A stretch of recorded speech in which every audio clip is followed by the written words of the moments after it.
Uh, Basically, we have an application for a preliminary and final major subdivision. We have the plans for Block 39, lots 12, 15, 21, 110, and the address is 1320 Lamington Road in Bedminster Farms. So with that stated, we'll see how we can do this. I'm going to need Joe's help in some of this because I have a review letter on the iPad, which I'll try and bring up, but basically, is the applicant's engineer on? Yep, that's me. Okay, good. Yeah. Why don't you give us an overview? Sure, absolutely. Okay, thank you. If it's all right with you, Judy, can I share my screen to show the exhibit that everyone has?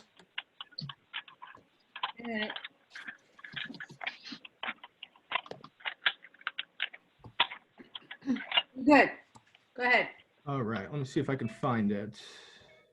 I have it up someplace.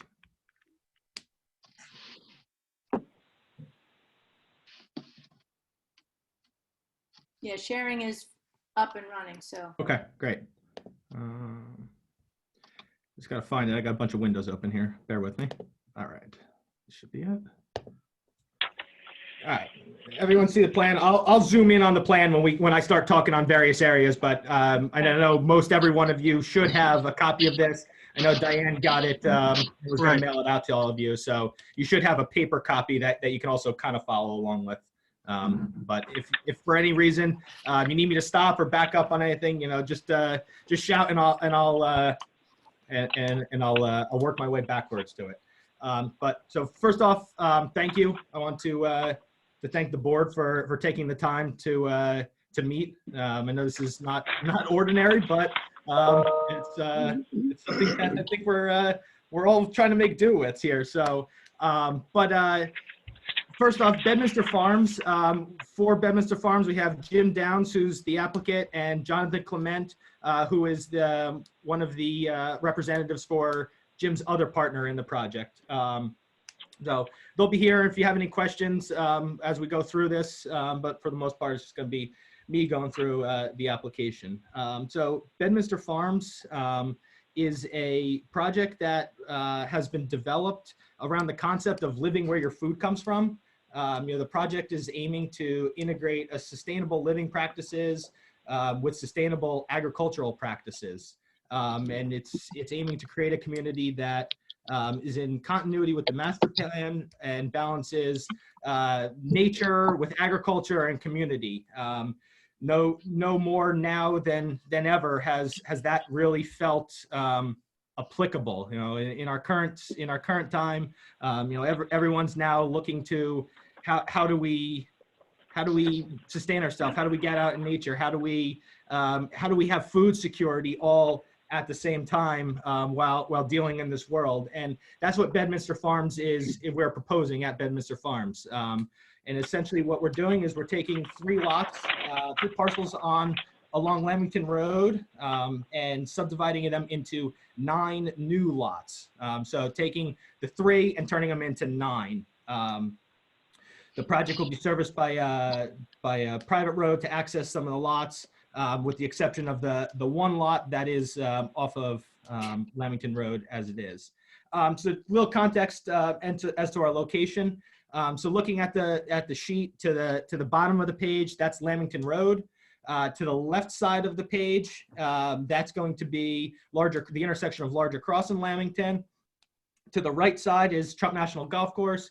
The property is adjacent to Trump National. It backs up to, and the surrounding area are all the large estate properties out in the R10 zone of Bedminster there. So the tract itself, again, 3 lots consisting of block 39, lot 12. That's going to be the large lot. That's back up that's in the top of your screen with the kind of little triangle off to the back of it. That's 68 acres. Block 39, lot 15. which is this long skinny parcel to the right side of your screen. That's 22.38 acres.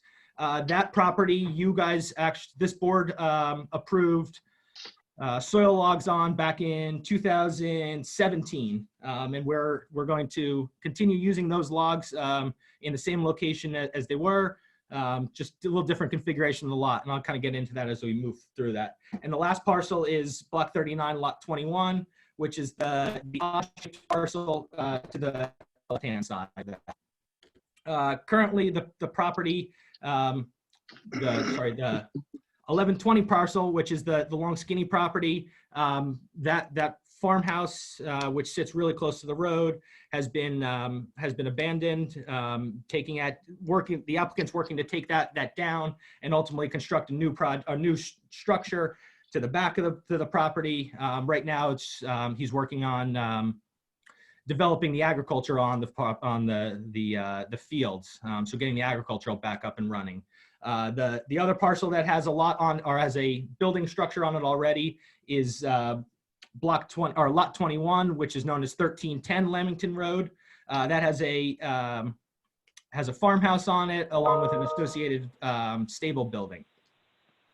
The large parcel in the back, that is a completely agricultural lot at this point, or at this time. It's been in a rotation of soy and hay for the past many years, and the applicant's is looking to take that practice of soy and hay rotation and turn it into a sustainable agricultural. So he's working right now to do some soil remediation to get this to become an organic farm ultimately at the end of the day. What we're proposing, again, is to subdivide these 3 lots into 9 lots. Lot 15 will be subdivided into 2 lots. Lot 21 subdivided into 2 lots, and then lot 12 subdivided into 5 lots with that.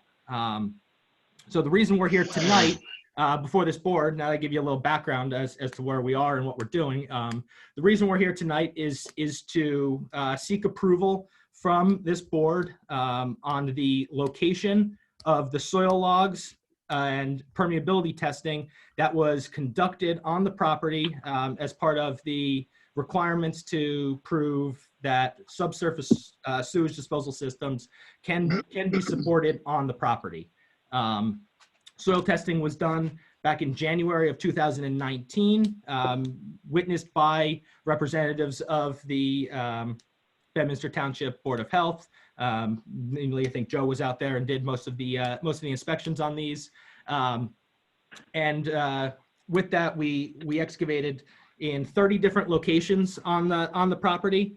And with that, we found again those 9 areas that were determined to be suitable for subsurface sewage disposal areas.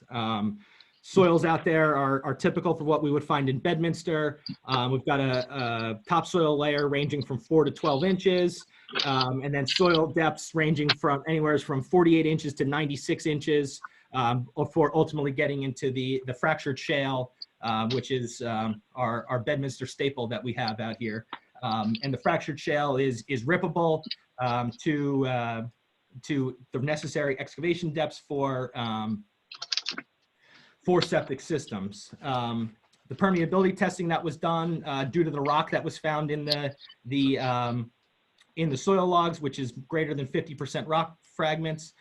We were only able to do 2 types of testing out there. Those 2 types of testing are pit bale testing and basin flood testing. Majority of the testing that was done on the property was done as pit bale testing due to groundwater that was encountered in the lower portions of the soil excavations within the fractured shale.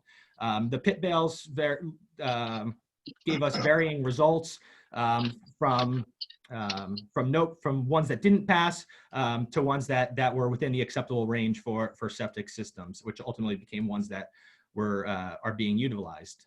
We also did basin floods on a couple of the the soil logs that were encountered that didn't have groundwater in them.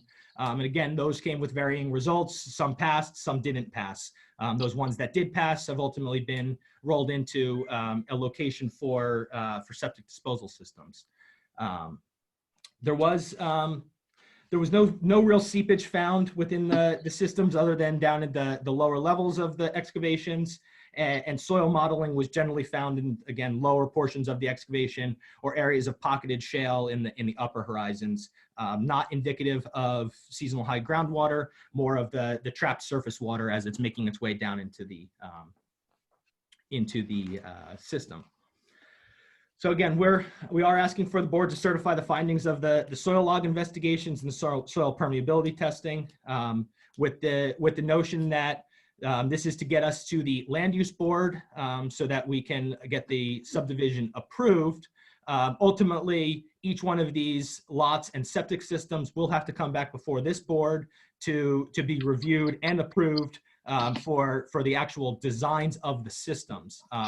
The systems that we're showing on our plan now are just conceptual in nature. We show them as 5-bedroom septic systems, as soil replacement fill enclosed systems. But ultimately, when the final design of the house and the lot development plans come through, this board will also ultimately get another chance to review each of the lots individually on their own merits for design. We are requesting a deviation from a portion of the Bedminster Township Board of Health code, and that deviation is from setback distance to a water course. In this case, the setback distance is to a freshwater wetland, not an actual water course itself. However, the DEP's definition, NJAC 7:9A, which is the state septic code, does define wetlands as a water course, and that was added in the 2012 amendment to the septic code. So what I'm going to do is I'm just going to zoom in on that area that we're requesting the deviation from, just to give you some context to that. Before I do that, does anyone have any questions before I move forward?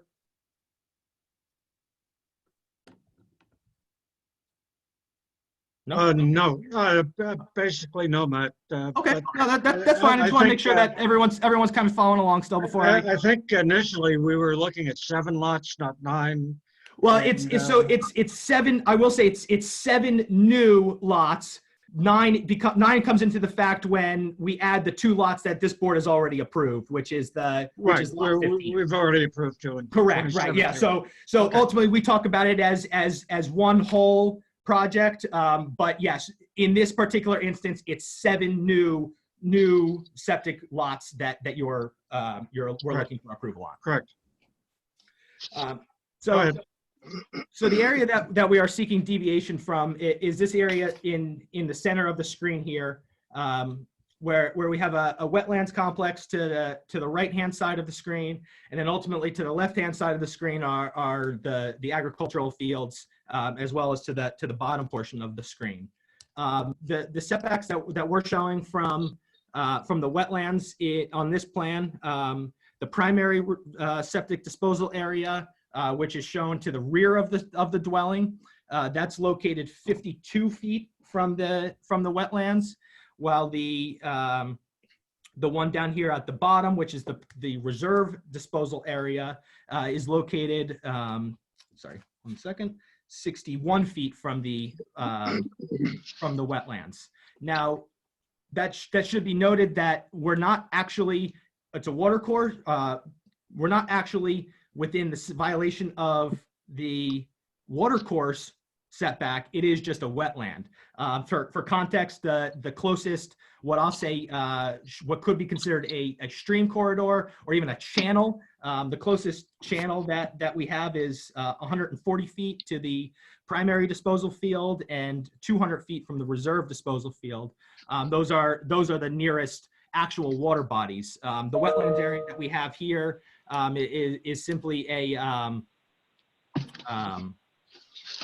an area that has been defined as a wetland due to the vegetation and soil types that were found on the site. So no standing water is in this area, nor is there any defined bed and bank on the stream.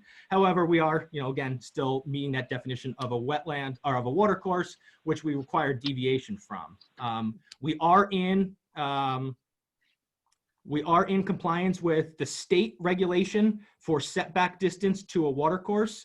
The setback distance per the state regulation is 50 feet. So both of these systems comply from a perspective of the state level. They just don't comply to Bedminster Township's regulation for separation distance. So again, we're asking for the board to grant relief on that, specifically so that, again, we can move on to the land use board level and then, continue with this process. Okay, Matt, could you clarify the lot and block you were discussing? Sure, that is, it's all block 39, but the lot in question is lot 12.06. 12.06, thank you. Yep. Well, it's a good presentation, and we learned a little bit. What is the connection between the agricultural aspect of this property and the individual homes? It's going to be, each lot is going to be sold as a residence. Right. a So private what? lot. Yeah. So I can touch on that a little bit. So what Jim and Jonathan's, what they've come up with is essentially what we're going to do is each of these lots, yes, will be held in fee simple, where each individual person will purchase the lot in general and own the entire lot. But ultimately, when you sign a contract to purchase these lots, there's going to be basically a blanket easement put over the lot that the Bedminster Farms entity, which will be the farmer, Jim himself will actually be one of the farmers on the property. The blanket easement over the property will allow for the farm, which is Bedminster Farms, to maintain and provide the agricultural on the site. There's going to be community aspects to the agriculture, such as large community garden that's going to be developed on one portion of the site. There's going to be various trails that are going to be developed throughout the site. So the idea is to really bring this notion of, we've been calling it a farm to table community. Most everyone is enamored with the farm to table restaurants at this point in Junction, where your food's fresh, your food comes from. We want to take that one step further, where we say you live where your food comes from, and you know that your food is fresh because you picked it earlier this afternoon and then brought it home and did it. So that's how the agriculture is going to ultimately play into the remainder of the lots. So essentially, each homeowner will have, we call it a 1 acre parcel around your thing, but ultimately it's going to be a very small area around your house that is going to be yours, that you maintain, and the rest of it's going to be maintained by the farm and the farmers themselves. We're not envisioning large homes out here. Something in the neighborhood of 3,500 to 5,000 square foot in the homes. Footprints being around 2,500 to 3,000 square foot. So we're not talking about large estate quality homes. We're talking about smaller homes that are going to be mindful to the environment, being their location that they're placed. The homes themselves aren't placed randomly. The homes have been placed based upon areas that our design team has identified as areas that we believe would be great for homes, and also to not impede with some of the agricultural areas where we feel there's going to be large agricultural yields coming out of it. Matt, I would ask Tim to, Tim, are you there? Tim? Yes, I'm here. Okay. With the testimony Matt just gave us, do you have any comments, or should this affect any of the decisions we make tonight or in the future?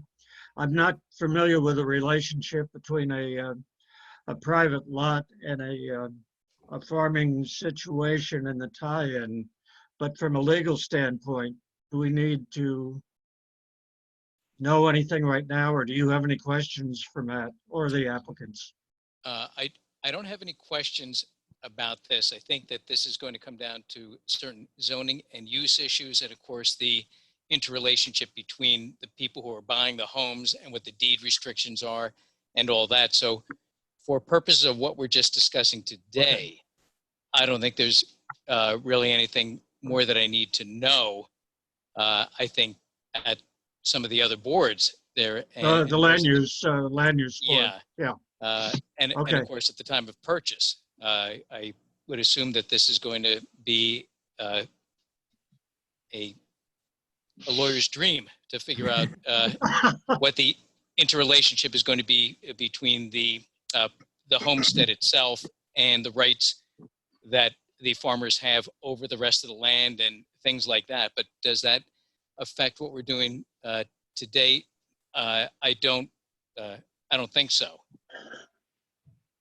But there will certainly be points of interest at some point down the road for just determining whether the soil is suitable for disposal in the event of development. I don't really see anything that we need to dig into right now. Okay, thank you, Tim. Before I turn it over to the board members, basically I've read the review letter of March 11th from Paul and Joe, and it appears that I could see 5 lots that are clearly identified as probably being okay. The one that I see that may be a problem, and I need Joe to clarify this, would be 12.06. But other than that, Joe, why don't you give us your review letter kind of leaves us with a description of each lot, but the final conclusion, could you kind of summarize what your feeling is and also address 12.06? Sure. I just gave everybody a summary in the report of the field work that was done to establish suitable areas for the disposal systems. And there was one revision done to the plan between February and March that addressed some of our comments. And just about every lot, is conforming with code, with the exception of lot 12.06, which doesn't provide a 100-foot separation distance between the wetland or water course and the disposal areas. Other than that, the rest of the review letter is just a synopsis of the testing, which demonstrated that each of the lots is suitable to support a subsurface disposal system. So, the board can review the letter. If they've got any questions about any of the proposed lots, we could answer them. But I think the focus is really on 12.06 and the fact that it doesn't comply with the township code. Right. So there is some water levels that were pretty close to 48 inches, wasn't it? I think we Okay. lost part of that question. Can you say it again? Yeah, I'm looking at the soil information, or I did previously review it, and there was one lot that had evidence of water at about 48 inches, if I'm not mistaken. Is that true, or? Matt, do you know what lot that may Yeah, be? that's gonna be proposed lot 21, and you're identifying. Oh yeah, 48 inches. Yeah. Yeah, 48 I inches, which found it. you're identifying an area in the reserve disposal area. Right. And basically we found an area of modeling in that soil excavation, and we felt that we would call that regional zone of saturation. However, the actual water level itself that was monitored in those holes when we put the standpipes in for groundwater monitoring. We only ever measured groundwater at 88 inches. So it wasn't, it wasn't, the water itself wasn't there. It was just, we identified the modeling, which we recorded, and classified that as seasonal high groundwater. Okay, did you submit the wet weather groundwater monitoring data? We did. Yes, we did. I Yeah, don't there remember is. seeing it in the booklet. It's in the report itself was the stapled book. Right, The last page of the report is the groundwater readings. I looked it over, but I probably missed that. All right, In our report, we listed each of the monitoring wells that were used to establish each of the disposal areas. So for each of the lots, we identified the wet season monitoring that was conducted. And, in tabular form, okay. yeah, and with regard to lot 21, even with the regional zone saturation at 48 inches, where the reserve disposal area is located, you would still be able to construct the disposal area and maintain the grading on the property. There's no constraint with regard to that 48-inch regional building level. So we don't take any exception to that. Okay. Well, I think we can take the display off the screen. Sure. If you like.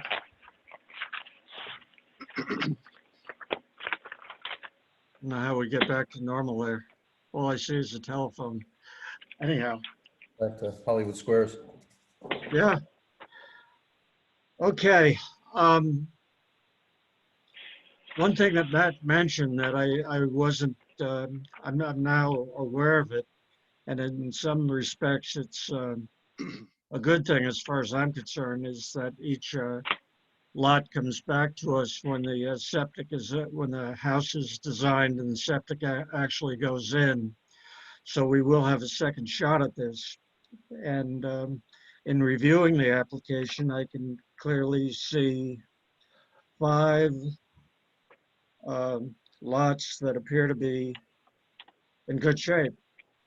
And the board members need to consider this as questions, and, we need to decide as a board. But there are 2 out of the 7 which we may want to consider separately, and then the other 2 for a total of 9 would be something else. Matt, do you follow me?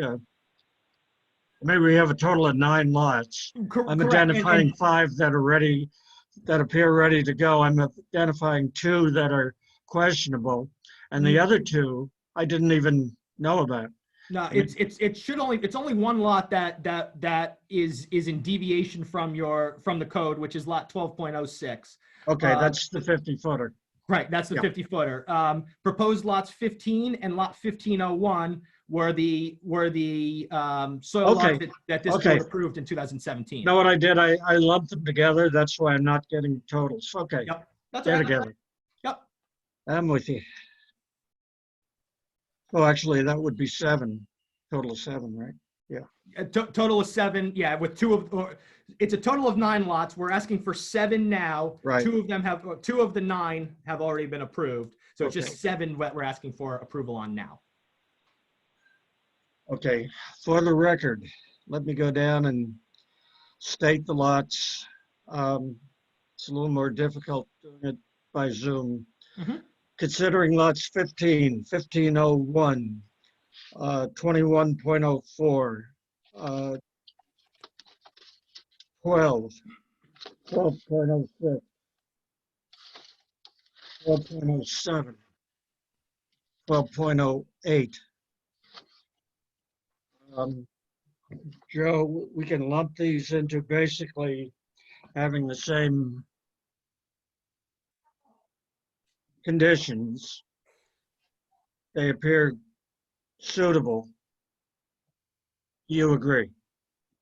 Yes, I don't think you need to go through each individual lot and grant approval for, No, I'm not doing that, but I'm stating for the record what, I'm grouping those together and to vote on them together. Yes, excluding lots 15 and 15.01, as Matt mentioned, the soils were already approved by the board. You could lump together 21.04, 21, 12, 12.06, 12.07, 12.08, and 12.09. Okay, that's basically what I just said. Yes. Okay.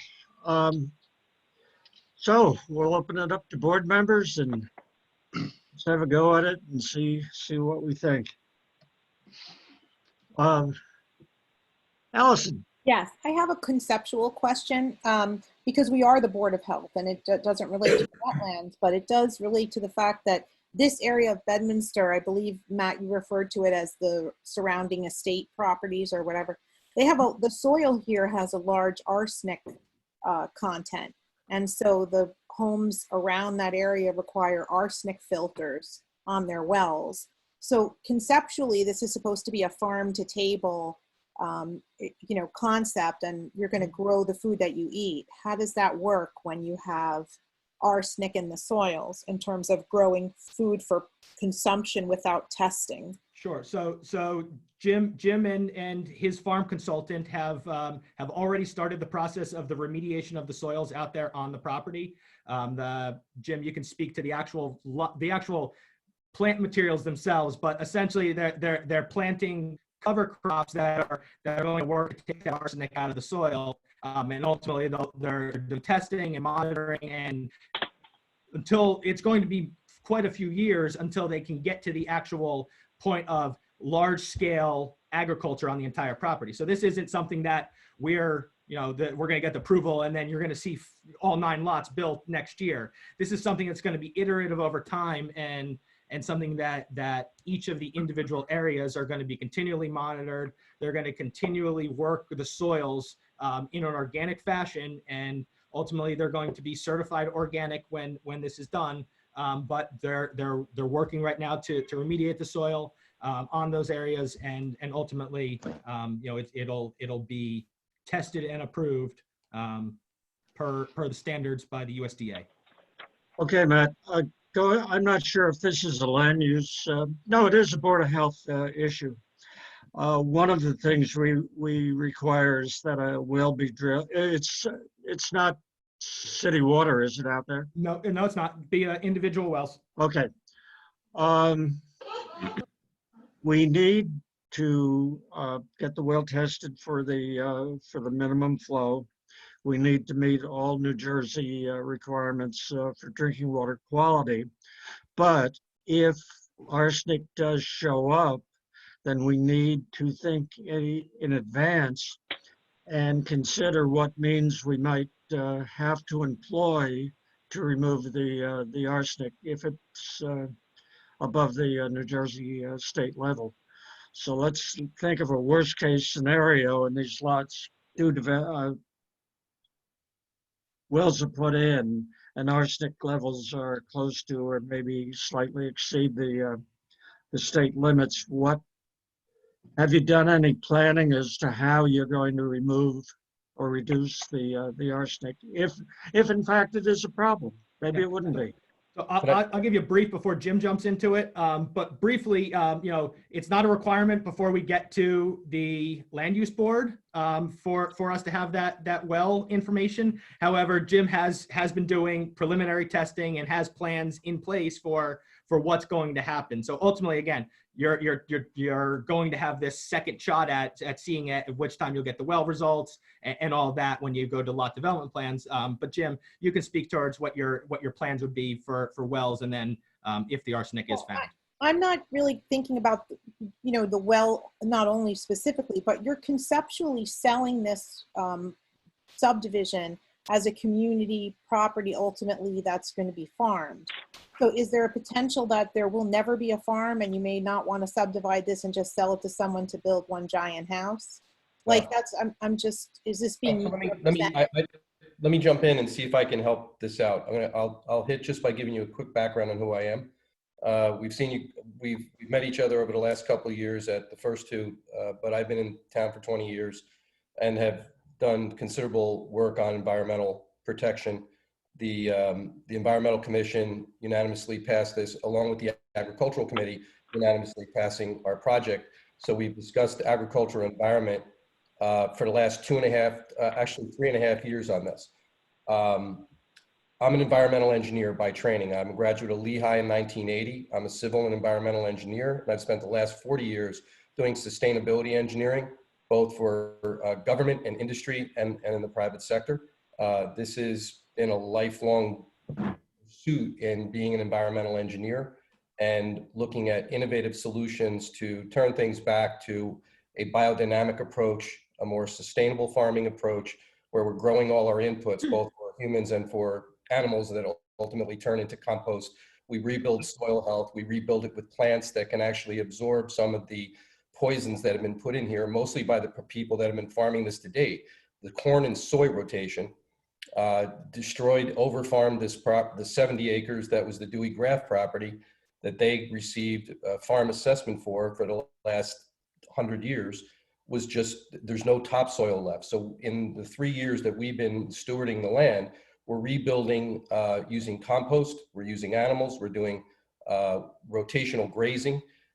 We are bringing animals onto the property, and we're looking very carefully at the soil nature. We're looking at the testing, we're looking at the water, and what we're trying to do, and it's going to take a very long time, is to rebuild soil health. But while the rest of the community doesn't really caring about it that much, they're doing their hay farming, they got their horses, they've got, everybody's doing what they ordinarily do.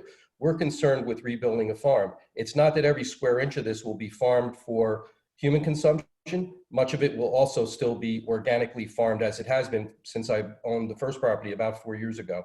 We've been only using organic fertilizer and better. We're not actually using fertilizer other than manure that's going out into the fields. We've been very careful about clean seed, and we've been cover cropping and making sure that we're rebuilding soil health. Ultimately, that's going to add to the health of the waterways, the wetlands, the streams, that to date has just been running off because there's been so much erosion. There's never been a cover crop. They would cut everything down in September or October, and then all the mud would just run into the streams over the last 50, 60 years, with no one really caring about it. There's never been a woodland management plan. So we put this into place, and as an environmental engineer, I not only care about it, but I understand it. The other hat that I wear is as an innovator and a thought leader in this field of agri-hoods. There are about 500 certified agri-hoods around the country.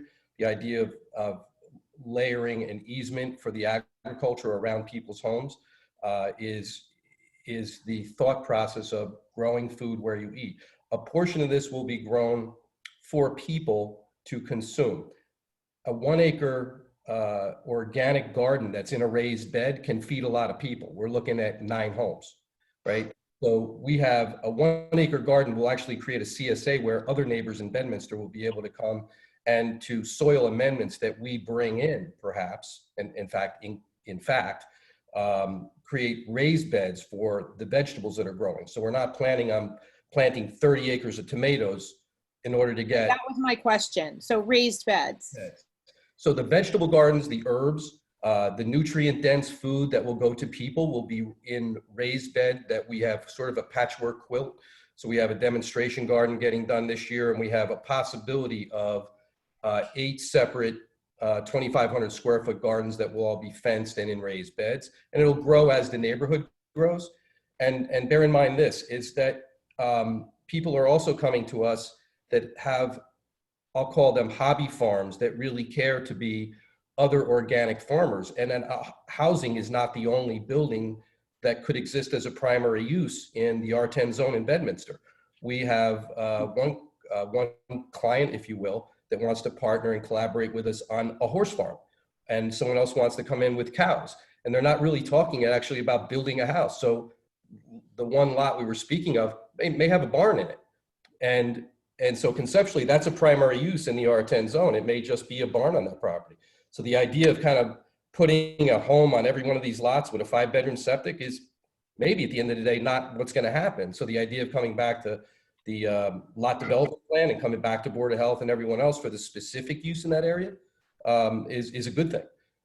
So Matt's correct. It's taking a while to kind of rebuild soil health and rebuild the idea, but we're putting this farm back together in a way that it never was together.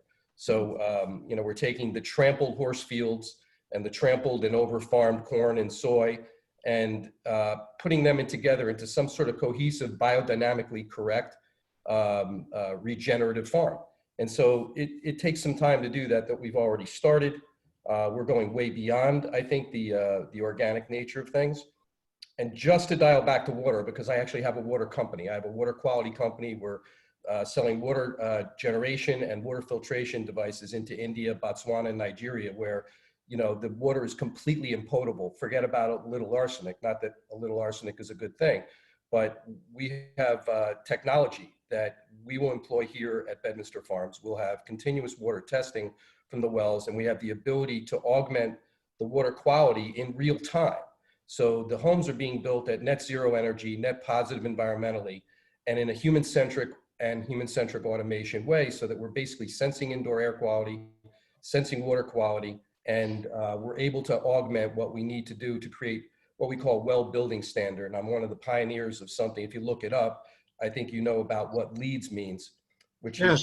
is a health of buildings for a rating system for buildings. And I'm a LEED AP, but I've gone beyond that. We've helped to create something called the well building standard. And it's exactly for buildings where humans live or work. It's for people what LEEDs is for buildings. It's called the well building standard. So these homes will actually comply with the well building standard, which is all about clean air, clean water, clean food, sustainable infrastructure. So it's a bigger dream, but it's what I do for a living. It's not like just today. I started this in 1980, getting out of Lehigh, and I've been doing this in the field and consulting to others around the country and doing this for ourselves. But this is an opportunity to kind of have it all culminate. The paradox of innovation is that sometimes innovation, in fact, and oftentimes since the Industrial Revolution, we've polluted things by solving problems. And here we're using innovation to kind of turn back time to make things simpler, more regenerative. And, it's my pleasure to do this. It's clearly a passion play, but it's also my home. And it's what I do for a living. So it's not like I read it in a book one day and hired a consultant. This is what I do. I think I feel better just hearing about the raised beds. That wasn't the picture I had in my head when it was presented. I was picturing acres of, consumable vegetables in the ground. And that's different than what's actually happening. I had to give that speech into the Environmental Commission, some of whom have been on the Agricultural Committee, and they understood it. What we didn't do was put up sort of the farm plan for you guys, because we thought we were talking about soil logs and whatnot. And maybe I should have done the intro in the beginning, and I apologize for not thinking better to do that. But, I've answered your questions. Yes, excellent presentation. I'm sorry. Would you introduce yourself again for the record? And James Downs, on the screen as Jim Downs, but. Okay, I don't see your name. That's why I. Oh, really? Wow. Okay, that's no big. Thank you, Jim. Hey, Al, I got Excellent, one question. I got one question, and I'll direct this to Jim or to Matt, whichever. My name is James Margalis. I'm the Deputy Director with the Somerset County Department of Health. So that's my introduction. Hello. Has there been, since this was historically a farm, was there ever any testing for historical pesticide use on the property with regards to the soils? We called in the ag extension. Mhm.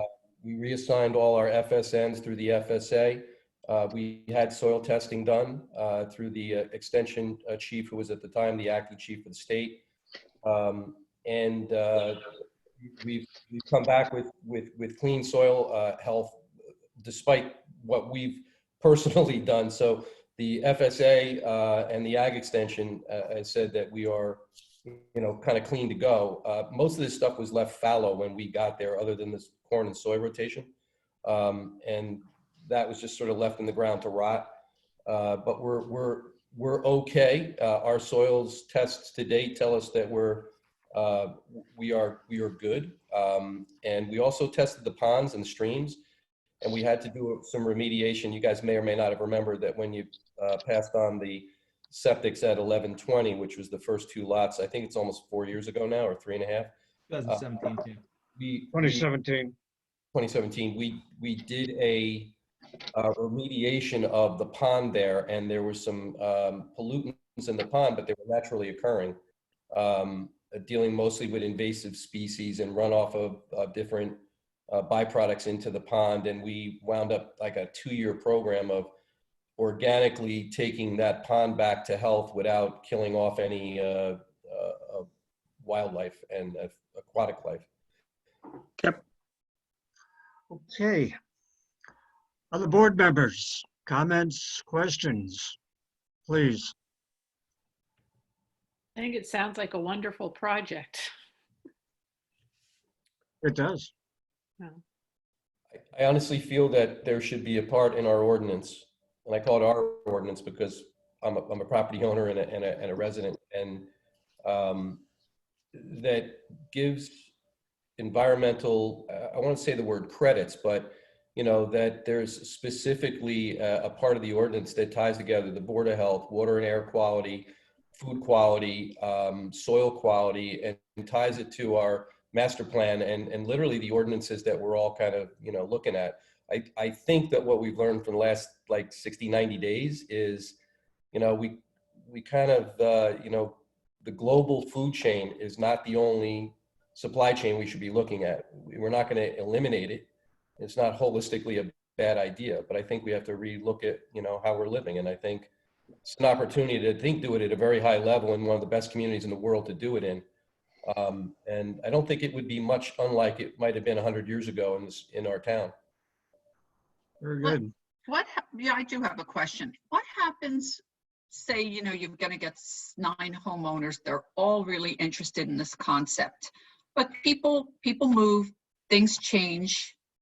What happens when these homes resell? What happens with the property? You may not get someone that's as interested. They like the property, they like all that, but they don't want to do any of the farming. So that's what's standard in this town and others. R10 zone, every one of these home sites is 10 acres or more. But the footprint of the home and its own particular gardens, whether they're edible or not, their landscape footprint is less than 1 acre.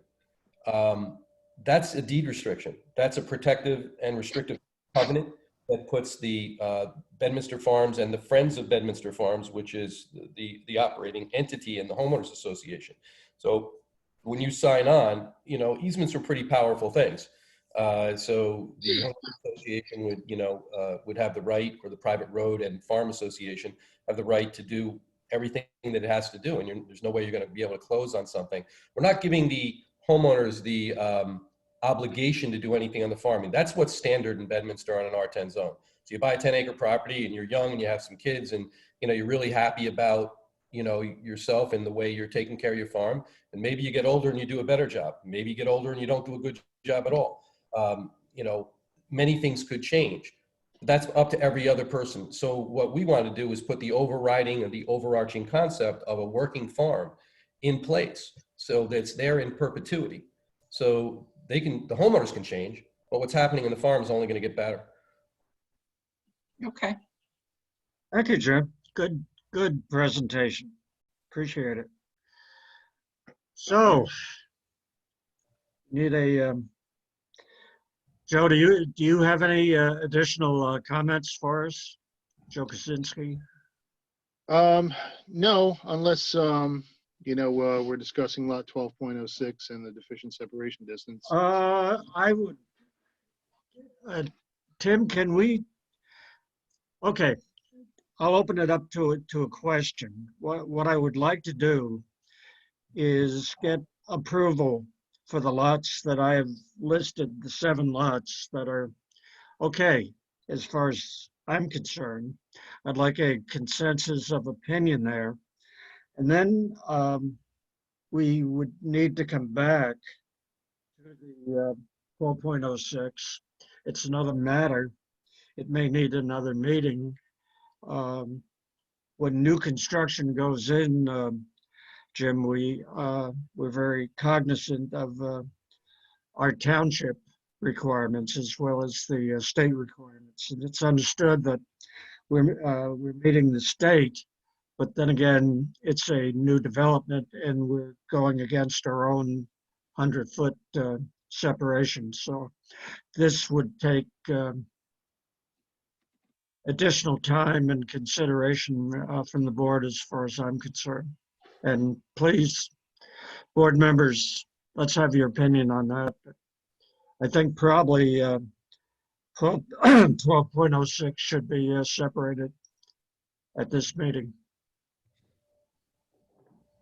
Well, if there's a lot line adjustment required, to perhaps increase a setback or conduct new soil logs for 12.06, I would just caution against, granting any kind of approvals for the adjacent lots in the lot lines where they're currently proposed. So, Chairman, if I may, before you continue, if I could just add, so with while we are cognizant of the fact that Bedminster has the enhanced separation distance, for the environmental, I'll say the environmental quality and making sure that everything is good. We are, we have looked at this from a couple different, perspectives, looking at how we could potentially get the setbacks better. We may not be able to get them in complete conformance, but there are things that we can do to get them better. Some of those things would be, we can decrease the bedroom count from 5 bedrooms to 4 bedrooms, which would make the footprint of the disposal field smaller, which may ultimately allow us to get some additional distance setback. We'd even be, be willing to put a condition that lot 12.06 had an advanced wastewater treatment system type septic field on it. Again, to provide that enhanced water quality, the enhanced effluent treatment. Again, that's a condition we'd be willing to impose. There are systems out there that by the time the effluent leaves the system, it is exceeding the U.S. EPA's drinking water guidelines.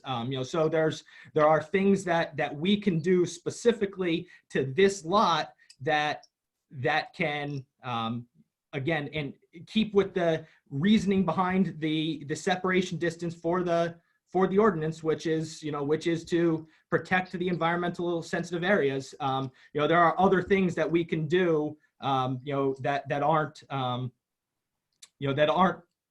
just building a standard septic system like most everyone else would do. I will say, with that, by doing the additional testing, we would have to wait until January to do that testing. These are wet season soils out on the property, so it would require wet season testing. Again, we're open to making the concessions to to this particular lot, to make that happen. I hope that's a little bit, It's of helpful. our thinking at least. Allison, what do you think? Basically, lot 12.06 stands apart somewhat. I was hoping to group the lots that basically I have no objection to or can see no objection to. Come back to the others at a different time, a different place, or at another meeting. How do you feel about this? I mean, I think I agree. The fact that they can't really build anything on it anyway until they come back to us and we have to approve each lot individually. So it's us not approving it tonight going to hold up them going to the land use board. Well, yes. That's the issue, I think, right? Because we've delayed them a couple of months because of circumstances. And so, Okay. I mean, all we're approving is that, I understand what you're saying is that there's no point in having a township code if every time there's new construction, we're gonna waive it. That's the problem that we have, because it's one thing when we're remediating a septic system that's failing or an existing home. Right, And exactly. now these are going to be new construction, and it's like we're taking the teeth out of our own. Yes, I agree, Allison. So that's the problem. Yep. So Yep.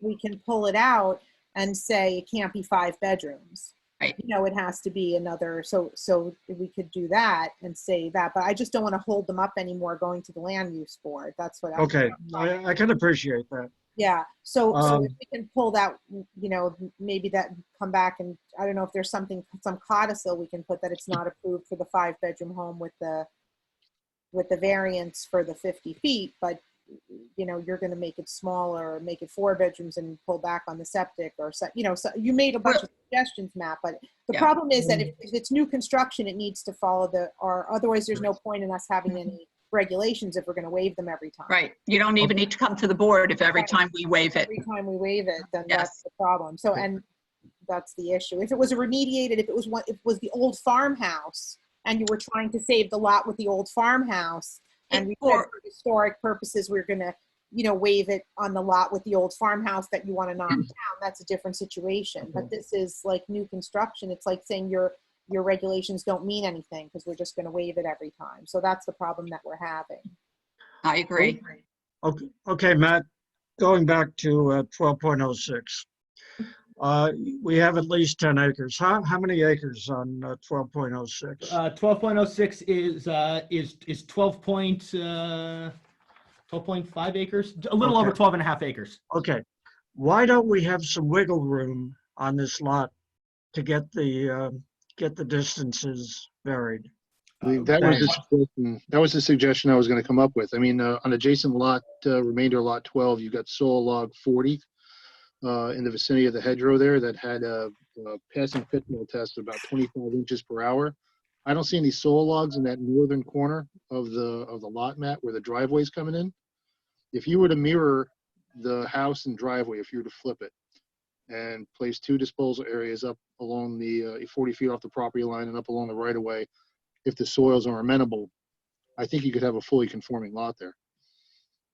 You're suggesting soil log 40, you said, Joe? The adjacent lot, I was looking at it because it's in the vicinity of the area I'm describing. Right. Suitable log. You've got suitable logs on lot 12.06. There's the Mhm. potential to test that corner and put the disposal areas right next to each other.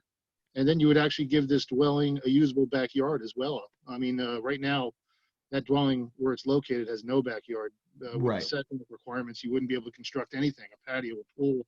I don't even know if that's allowed in the association, master plan, but that's another topic. But I think you could make this lot fully conforming if you had successful tests in that northern corner of the property up along the roadway and relocate the driveway closer to the cul-de-sac. Mhm. Would it be possible to just put a restriction or a caveat on that one lot that, you know, it's not approved for a 5-bedroom house as currently configured, but understanding that we're going to have to come back to you again, or whomever buys it and develops the lot development plan is going to have to come back to you. Just put a caveat that that lot as currently configured will require specific remediation of this issue.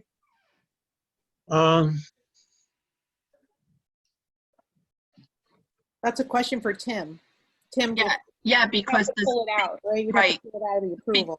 because does that then diminish the point of why have the codes if we're just going to pass everything?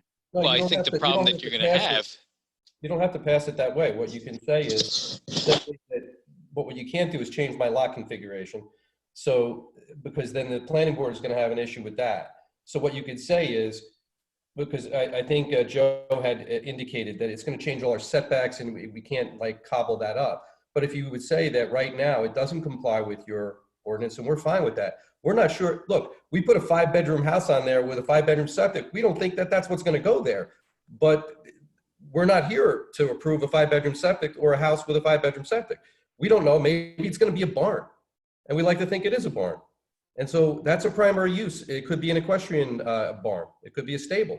That's a primary use in the R10 zone. Why we're talking about a 5-bedroom septic that it's not, we haven't designed the home and we haven't designed the septic.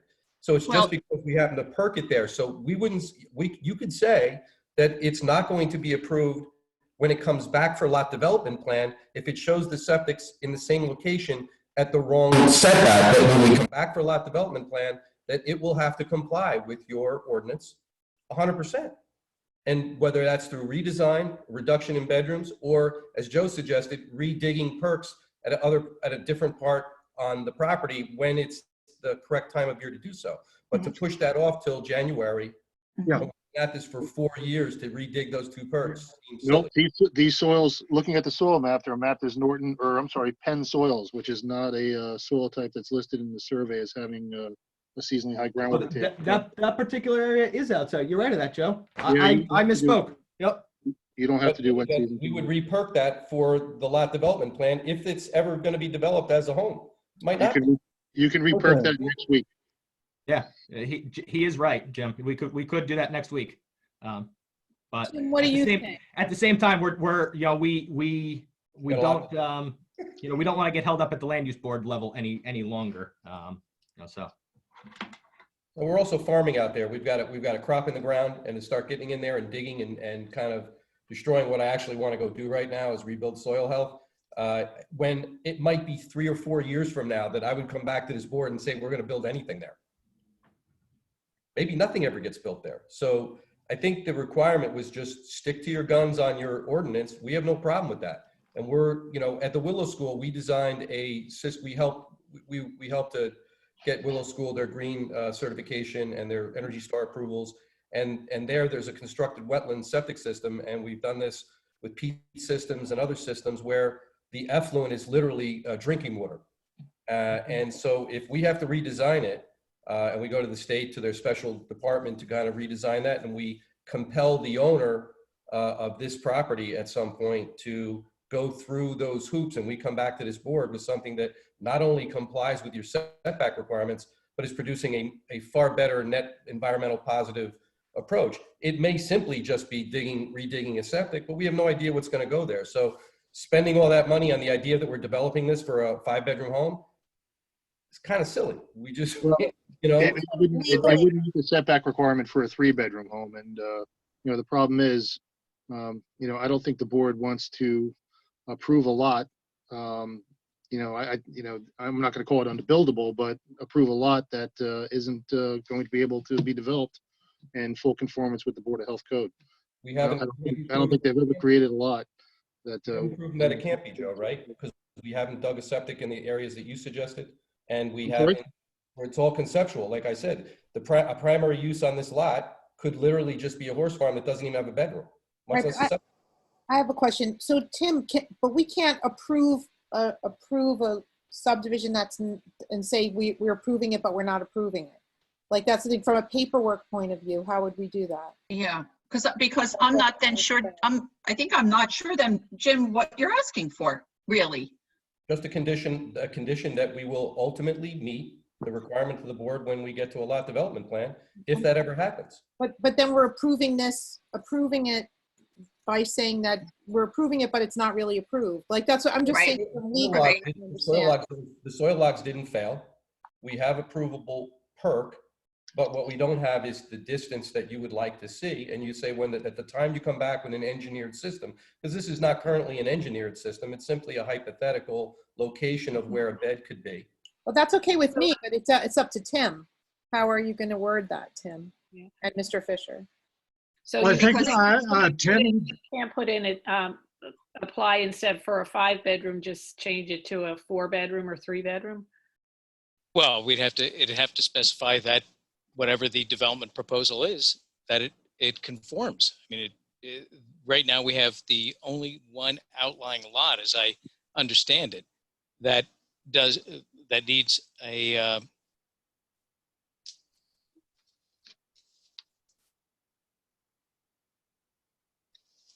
that just doesn't conform. So Joe, what's if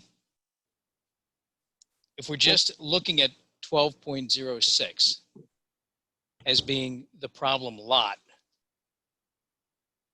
how would I craft a resolution that basically articulates approval of the other lots as proposed, but leaves this one as not approved? I don't think you can. I got a quick question for Matt. Matt, if you were to design a 3-bedroom septic system for this property, could you make it conform to that 100-foot setback to the well? Most likely not. Could we just simply say that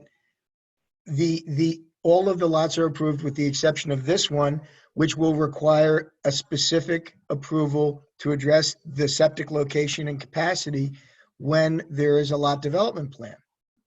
That way, we expressly note that lot needs some other engineering solution, as Jim and Matt were discussing, down the road, or it will not be approved by this board. And therefore, any potential purchaser of that lot that's going to pay for the lot development plan will understand that's a special burden, and they're going to have to deal with the engineering related there too. You're still going to create the lot, by virtue of approving the subdivision. You come in for an individual lot grading plan and a septic plan later on down the road. That's all well and good, but then, you're stuck with a lot that's potentially unbuildable or it can't meet code. What if this board rejects the offer 5 years down the road, because it doesn't conform? Joe, Well, why, Creating an Joe, why would the unbuildable lot have to, John, why would the lot have to necessarily be a 5-bedroom, 4-bedroom, 3-bedroom, 2-bedroom, or any bedroom septic in order to have a lot? Can't I buy a lot and put a cow on it? You can't I mean, create, as I understand it, a primary use for a lot doesn't have to be a A residence. cow doesn't need a septic system. That's what So I'm saying. the problem Exactly. is septic system setback. So if you came back and you said you want to have an ice cream stand, and the ice cream stand only needs a tiny little septic system there for the community to have ice cream, that's fine. Or you want to put a cow there, that's fine. But we're approving it as a residential lot, and currently the residential lot that's being fictionalized on the plan doesn't meet code. it has to support a residence. Well, that's what's shown, but I'm showing it at the same time as a subdivision to create a lot in the R10 that complies with R10. And that could mean very many different things. The idea of trying to get a worst case scenario, maybe, I suppose. So Tim, if they erase the house there, Right. and Yeah. they say there's no house here, there's no septic system here, this is just a pretend lot that may in the future have something on it or may not, can we approve it like that? And Then then they they don't even have to come before it. But then they wouldn't even be here because Mhm. that's the only reason you're here is That's right. That's septic right. system variance. Because we'd still have to add something in that would say that we wouldn't approve it. Otherwise, are No, we because they would legally, never Not be if here there's in the nothing first on place. it. right? If you could If they comply, erase the fictitious house, Yeah. then you wouldn't be here. but if you come back, if we redig perks at the time of the lot development plan, and as Joe had mentioned, those other locations, and we had successful perks with the right variation, there wouldn't even be a question. In between now and the time that you would see it again, nothing would be allowed to be happened other than it's a subdivided lot. If there's a condition of approval in it from both the planning board perspective and the Board of Health. And it has to be a condition that has to be met. And so by meeting that condition, it'll either have a use that won't require a septic that approaches that setback, or it will be designed such that it does.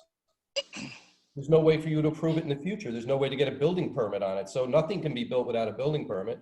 And if the building permit can't be built without a lot development plan, it certainly could exist as a lot with or without an ice cream stand. It could just have hay on it. Right. Someone So may wanna buy- Joe, Someone may want to buy 2 lots. Someone may want to buy this lot and put the Right. rest on that lot. So Joe, if they erase the house from this plan, right, and just leave it as a potential lot for who knows what in the future, then we don't need to approve anything, right? Because there's no question for us.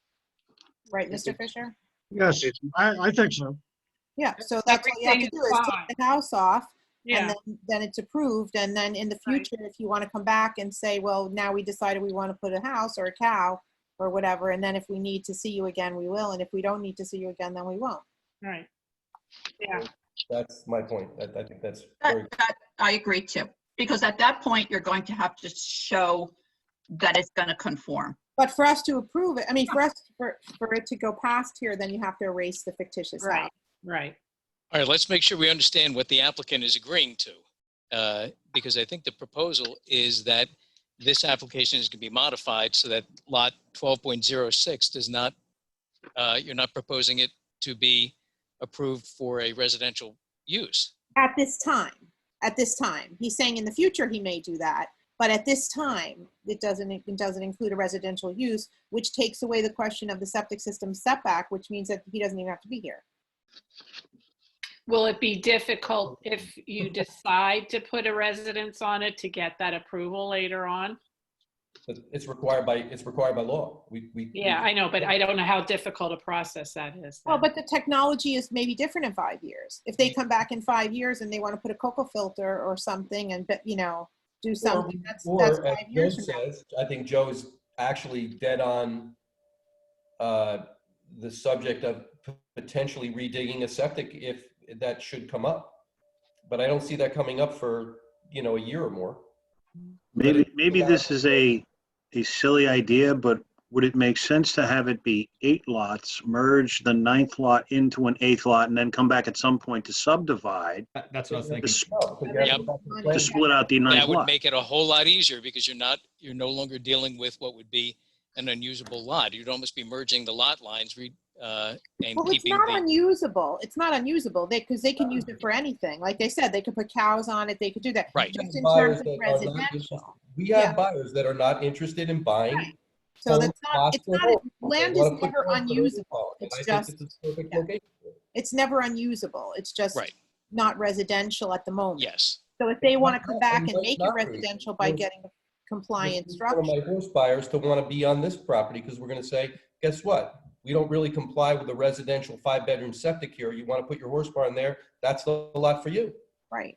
Or a pool house or whatever you want to do. But not an ice cream stand. That raises a whole other level of issues. But I'm just saying. There is there. So Mr. Fisher and Tim, from a paperwork issue, if they're removing the house from that lot for now and making it an empty lot with no plan currently to put a 5-bedroom anything there, then do they really need to be here? Because we are approving a variance on a septic system that no longer exists. Right, because they'd be removing the proposed structure and removing the septic. Correct. So we're done. Well, we have As long as that application is modified, it's got to be formally Yeah. modified that it's withdrawing that proposed. Right, but if it was formally modified to showing that it withdraws that, then our decision for tonight at 7:45 or whatever time it is Mhm. is that it's not approved the way it is. So, and now if they take an eraser and erase that house, then they don't have to come back here. And they can do whatever they want and go to the land use board. I would feel better if they remove the lot line between 12 and 12.06 in that case. And then come back and try to get it separated again. Jim, They is have that to come back? Or no, they wouldn't have to come back because No, there's come back to the three- town. Why I Not can't come sell back a to horse lot or a cow lot or a sheep lot. We have a buyer at the table that owns a house on Lamington Road that wants to put their horse barn here. They don't need to build another house. So selling them a lot gives them a place to go. It's 12.5 acres.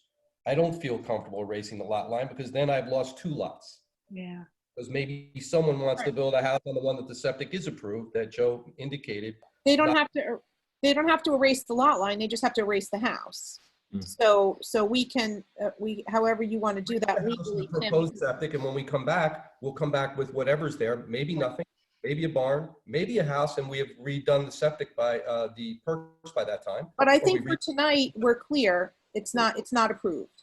So it can be approved if, we're not going to approve it the way it stands. So then we can either erase the house and, right? I'm just saying from a paperwork point of view for you, Tim. Well, it's up to the applicant. If the applicant says that the plan is going to be modified, that lot 12.06 is no longer going to include a proposed structure and a septic system to service that, then you're right. I mean, And we have there's- at its current location or any location that would violate the Board of Health zoning. So it's a condition of approval. Right. With no prejudice for the future if something comes No in. prejudice for the future, not like, oh, you failed then, and if I Right. proved it. 2 No, years no from now, prejudice. come No back and say, no, prejudice. it's Come still back, works, yeah. correct? Can we word it like that so we can move on? And they can move on to the zoning board? Land use board? Land use board, Land I use think. board. Yeah, I can word it that way. And Tim, would that satisfy your needs? me or the applicant? No, the applicant. I was Yeah, addressing. I think the applicant says it's fine, he just I'm doesn't not want to, looking to do anything that I can't do. right. And He's I been think- very reasonable, so he Yes, just you have. he wants to avoid erasing the lot line, so let's just erase Not it. a problem. That's it. All right, so, hey, Matt and Mhm. Jim, then, as far as 12.06, what is, as best as we can articulate it, what is the applicant modifying as far as that or agreeing to do as far as 12.06? Jonathan, you want to take a shot at it, or Matt, do you want to take a shot at it?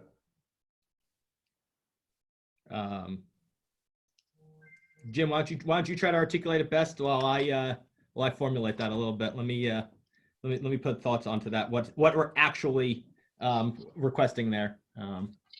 Is that the application's approved as submitted with the exception of lot 12.06, wherein the septic system does not comply with the Board of Health requirements of a setback of 100 feet from a body of water. In this case, the Board of Health has indicated that since a wetland is within that buffer, that the Board of Health does not approve it under its current configuration, but does so without prejudice for a future application whereby the applicant would come back with an approvable septic, a valid septic design and setback for that property should it desire, should it so need in the future. It's fine with me. Very well done, Jim. My Excellent. mother said I should have been an attorney. I'm an engineer. I'm sorry. Well, you should be both because you are good. I would entertain that as a motion. I like it. What do you think, Tim? If it suits everybody's purposes, what we're essentially doing is giving our stamp of approval for all of the other lots. 12.06, we're saying that is not we're not approving that configuration. Okay. Is that what it comes down to? Yeah, We're not approving that boiled septic. down to the essential. Yeah. No soil logs on that lot. That if you wanted to do something else with that lot in the future, whereby it was necessary to have a septic system, then you have to come back to this board with a compliant septic design for whatever that use might be. And we're 100% fine with that, because at the end of the day, think about it, we would have to do that anyway. Right. Well, thank you for helping us. Joe, everything okay from your point of view? I have nothing else to add. Do you agree with it, though? No, I do not. Okay, tell me why. Tell us why. You're creating a lot that's potentially unbuildable, or at least not buildable in accordance with the Bedminster Township Code. So later on down the road, it puts the board in a precarious situation to grant a waiver for potential construction of a residential building on that lot that doesn't meet the code requirements. So I'm just uncomfortable with that. Joe, under what circumstances- Joe, if I may, Jim, hold on one second. Joe, if I may, wouldn't that ultimately come down to a land use board issue, that the land use board then has the ultimate say as to whether or not they want to create that lot? They may, yeah. And, you can move forward with a Board of Health resolution. And I think it's a checklist item, as you know, Matt. They may or may not accept the fact that you don't have, a fully compliant septic system on that lot. So you could take a shot at it, yeah, with the land use board. Right. I think that's something we'd be more comfortable with is having the ability to move forward and take the shot with the land use board. Yeah. And see how the land use board works. And in the interim, work with Jim and with your office to potentially get soil logs out there in the interim. So, we're just looking for the ability to get to the next step, which is to present our application before the land use board. Okay, yeah. And the risk is they may deem you incomplete because you don't have. I think that's a risk, Jim, you're willing to take, right? So a conditional approval of another agency that doesn't allow us to do something would somehow, where in the R10 zone, a non-residential use can be a primary use. I don't understand how that could keep us from being complete, especially if we revise the plan or we at least revise testimony when we get to the land use board. We're not going to try to bait and switch anybody. We're going to come in and say we have a conditional approval. We're not trying to we want a lot in that location, and it may be residential when in the future, but it may not be. But I don't want to hazard a guess as to why it is, and an application for a hypothetical use, it goes away once the Board of Health gives us a conditional approval. We wouldn't be trying to say to the Land Use Board in 2 weeks, you know, we didn't get approval from the Board of Health, but we want you to give us approval anyway. From what I've heard in testimony, 12.06 could be a building lot. Just need to change the septic location. Yeah, and maybe we'll do that because we want to come up with this hypothetical use for it. Right, exactly. But at this point, You don't want to be slowed down. every one of these lots has to go through a lot development plan and a septic system designed for the specific building or buildings that are on it. Yeah, I understand, but I think what the problem is that, you know, in the past, people have come, like Joe has represented our interest in terms of people coming with a lot and saying, well, if you don't give us the approval on this, then, you know, then the lot is wasted and there's nothing we can do. And then we feel like pushed in the corner that Right. we have to I'm not saying give that. I'm an saying a lot. approval on something that we really don't want to, because otherwise the land is unusable. And so that's the problem that I think Joe is representing, that we're going to be in a situation where, you know, in the future, if you can't configure the lot to be usable for a residential purpose, then you're going to come back and say, well, you know, we need a variance on this setback and that setback because otherwise we can't build anything. Like, that's in the position that we've been before, not necessarily with new construction, but with other things. Am I? The self-created But in this hardship. circumstance, Private to vote for it or excuse not. me, this is Vincent.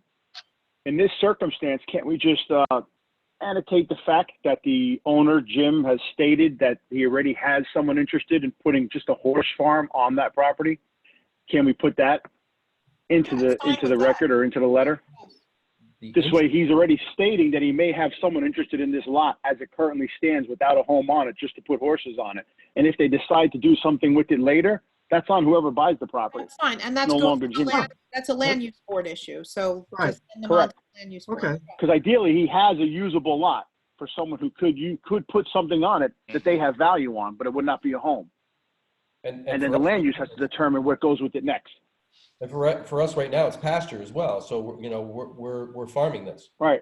And so it's going to be farmed until there's ever anything on it, whether horses go there, cows, sheep, a barn, a home. And if we come back and we decide that somebody absolutely has to have a house there, and they absolutely have to have a septic there because they think it's the best property that we have available for a home site, then they understand the threshold is to go back and dig new perks, find them in the right location that gets you the right setback, and then Joe will see this again. He's going to be out there looking at the perks, and he's going to see a lot development plan that puts it exactly, and it has to come back to the Board of Health. So giving me a lot that doesn't not have value for me. It has a tremendous value. But what I don't want to do is be forced to sell the lot next to it as part and parcel of this. Then I don't have a lot for the person that does have a septic. So I have to put the lot line there, Joe. I don't want to be counted out in terms of being incomplete. I won't have a problem coming back 5 years from now and saying no, you know, to somebody if we don't like the septic system on the property and that it has to have another use. I don't have a problem with that. So, because this area, you know, has a lot of open space. Right. So open space is always a good thing. I don't have a problem with that. I don't think it creates, you know, an area for kids to hang out or drug use or, you know, inner city issue or, you know, something like that. This is fine if it never gets used for anything except for being beautiful and being farmed. I don't have a problem with that. No, it's going to be a partial waiver on the planning board checklist, and the planning board will have to decide if they'd like to entertain it. Okay. Who makes that decision, Joe? Is that going to be Tom Collins? Is that going to be you? Is that going to be Paul? As far as completeness, it's probably going to be Paul. So let's say we get what we want tonight in terms of waiving this off and saying, hey, you didn't want to give me the design waiver on this, but I still get to keep the lot. And Paul says, well, we still don't think you're complete. What's my remedy on that? Then the planning board, you know, reserves the right to grant that waiver. So it would actually, let's just play this out just for a second. I'm just playing devil's advocate, and I'm not trying to be a pain, but doesn't that sort of force us to go back and either do one of two things: re-perk this to prove that I can get a residential lot here with a 5-bedroom septic that has the setback, or decide that one of my lots is going to be 23 acres in a R10 zone? Well, I'll read you the checklist item from the planning board checklist. Just so you know, it says for each lot not served by sanitary sewer, approved by the Township Board of Health, of percolation tests observed by the Township Health Officer and certified by a licensed professional engineer, indicating that the proposed lots can adequately accommodate a septic system. Soil logs and permeability tests shall be signed by a licensed PE. So it says for each lot not served by sanitary sewer, the soil logs and the septic system shall be approved by the Board of Health. So I suspect it's going to be a problem for you on the planning board level. Again, you reserve the right to request the waiver, from the planning board. But it'll get you there, but I don't know how much traction you're going to get. Matt, So if can they I, refer Matt, can- can I ask you a question? What if, Go ahead, Jim. what if it was a barn that had a trainer over the top of the barn, and we had a 1-bedroom apartment, and we had a 1-bedroom septic? What would the size of the 1-bedroom septic be? Septic would have to be sized for a minimum of 2 bedrooms, which is 350 gallons per day. We didn't analyze whether or not we could have that on theirs for, in terms of a 2-bedroom septic. I suspect that most of the setback issue, we get closer, but I don't think we would get out, strictly due to the location of the soil logs and where the 100-foot setback is versus where the 15-foot setback is from the soil logs. Again, saying, going back with what Joe's saying, I think, we take the approval, or as the board is listening to this now, which is, granting, the 7 lots or 6 lots, additional lots, 8 lots in total, and then ultimately taking our chances at the land use board level and dealing with it there. But again, we're reserving our rights to come back to this lot. But I think we're really just looking to get onto the land use board level, and item that Joe's referring to, that's an art and a fight on the planning board side, not so much here in front of the Board of Health. So as it has been proposed, to move forward with this, I know I'm comfortable with it, moving forward with that, and then we'll get to the land use board and deal with that at the land use board level. Or we won't. And if, as Joe says, that the planning board, whoever is whether it's Paul or himself, is saying they don't want to find us complete for our land use board meeting in the next couple of weeks. Right, but that's not an argument for this. Obligated, in order to satisfy the board at that time, we would be obligated to erase the property line that Joe would have us otherwise erase at this point. And That's an option. That's an option, So one of those two things are going to happen. We're going to be deemed complete because we'll either we'll certainly comply with this board's contingent approval and condition of approval without question. And if they don't want to deem us complete, then we have another threshold and we'd have to change a drawing to get to but it won't change what has occurred here. No, you have options when it comes to the planning board. If you want to create or designate lot 12.06 and let's call it an agricultural easement, so that the owner of remainder lot 12, wouldn't have specific rights to it. There's certain things you can do. So we're happy with that, Joe. I appreciate it. I'm not trying to be, I'm just trying to avoid the fact that literally we started this process in 2017. We submitted our application in the end of December. And it's just, in order to do the right thing here, we're spending a lot of time and a lot of money to do things that other people don't really want to do. And I just want to continue to do it. Otherwise, if someone said, well, you think you can be successful? Yeah, given the opportunity to be successful, clearly. So we just want to get to that point, and we'll argue the point at the land use board. But maybe we'll have something else to say between now. Maybe our horse, Matt's right now doing a feasibility study for that equestrian use, right, Matt? Mm-hmm. And so maybe he gets done with his feasibility study next week for that team of the 2 gals that are doing it, and And maybe we'll have good news by the time we got to the planning board or land use board. Yeah, and the only other suggestion I can make is between the time, you're heard by the planning board and, you could probably do some soil logs on there and have some peace of mind that if they do deem you incomplete, well, you've got a fully conforming lot if you can find some perks in the northern corner of that property. Hey, Gotcha. Joe, Just if we just a take, suggestion. we take your approval, Joe, are you around to go look at those? My office is always available to witness soil log, sure. Excellent. So we'll talk about that because that sounds, maybe it's the easiest way to satisfy not this board, but the planning board. But at least to get you to the next level, and by the time you're heard by the planning board, if you're on next month's agenda, you can say, we actually did re-perk this lot. We're going to be going back to the Board of Health with our new soil logs that demonstrate that the lot is fully conforming with the Bedminster Township Board of Health Code. It's just a suggestion, because I think you can have a fully conforming lot there and all this goes away. Yeah, I agree. I think you're right, Joe. Let's take Joe's recommendation and jump on that as well, and take the conditional approval and then come back to this board if it should happen that we need to. Okay. And last but not least, Joe, what's the meeting schedule? What's going on with land use board at this point? I don't know, Judy, do you have a better handle on the agenda? You're on mute, Judy. You're on mute, Judy. Sorry. The next meeting is the 4th of June. They do have something on the agenda, but I don't think it's full. Can we There's also a move meeting on with our on the, next thing, or 11th. because we have a long meeting? Can we have them find out about the land use board like another time? It's just difficult because the town's not open and we're doing this. I Yeah. apologize for taking your time, but Yeah.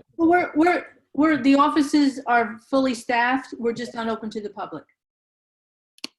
we can make phone calls and get communication. Absolutely. We are there every day. Okay, Judy, thank you. I appreciate it.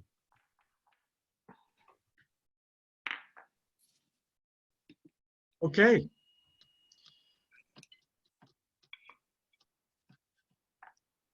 Thank you for your time.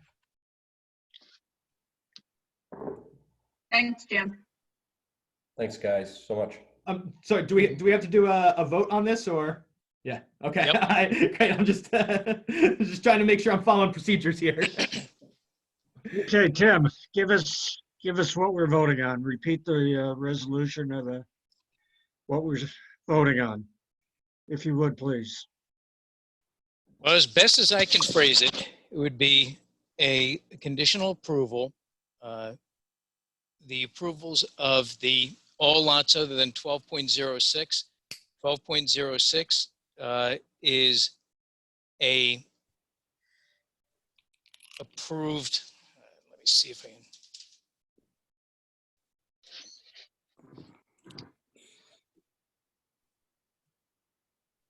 Well, Joe, what is the easiest way to say this? Because what I'm really looking at is 12.06 is not approved as it is configured now with the septic disposal system in the location that is identified now. So is the easiest way to phrase it is that it is.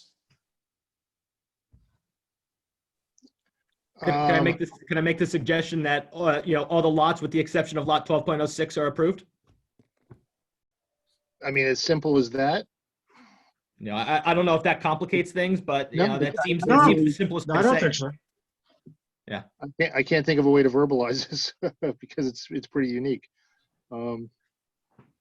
Obviously, that one is, phrasing it that way is obviously easy because that's what it really boils down to. Trying to fudge around with what we're going to do with this 12.06 problem, because it is a problem, no matter how anybody looks at it. You've got a lot that is identified as part of this development plan that cannot be, we can't accept the septic system in the location that it is proposed. So, I mean, certainly, I think that what everybody else has been saying is that all the lots other than 12.06 are not a problem because it's only 12.06 that even brings you here.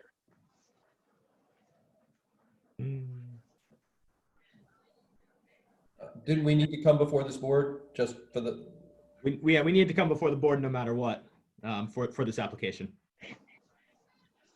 Can you approve it as a non-residential lot and allow them the opportunity to come back if they want to have a second crack at it at some point in the future? We were only charged with approving the soil logs and the locations of the septic systems. This board's only charged with that. Yeah, so again, I think that boils down to the easiest language is the soil logs are approved with the exception of lot 12.06. I mean, that seems to be how easily it boils down to it, when you come to it. And maybe there just needs to be some language that says that, the board reserves the right to re-review lot 12.06 at a later date or something along those terms. What do you Well, think, Tim? I can certainly go along with that. Is Okay. that what's going to happen at the next level? Or I we'll leave think, that up to you guys. again, that's going to be up to us and how we decide to move forward with it. Again, as Joe states, the purview of this board is really the soil logs. So. Yep. Okay. Well, I can do that. All right. So do it. yep. Can we add in that it's approved, that lot will be approved if it fully complies with the zone, the current ordinance? So that we don't have to come back, we just have to satisfy you that it's fully conforming. well, we'd have to come back to do that. Have to. Just so without prejudice, that it's not approved. That doesn't mean we can't come back on the lot, right? Yeah, we could certainly come back. All right. All right, with that in mind, Tim, are we ready for a vote on this? You are. Yes. Okay. Judy, do you want to lead us, or Diane? Well, Or Diane is in charge.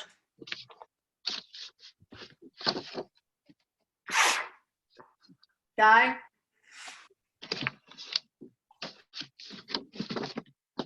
Go on mute, I think. Unmute yourself. There you go. Unmute yourself. There you go. Okay. Do we have a motion for approval? Yes, Yes. Second. Okay. Well, for an approval as stated. So it's an approval As of stated. all of the soil logs on lots, all but 12.06. Okay. Chairman Fisher, for a roll call Aye. vote. Okay, Dr. Agathis, Aye. Ms. Teleho, Yes. Ms. Ferber, Yes. Mr. DiMartino. Yes. Okay, thank you.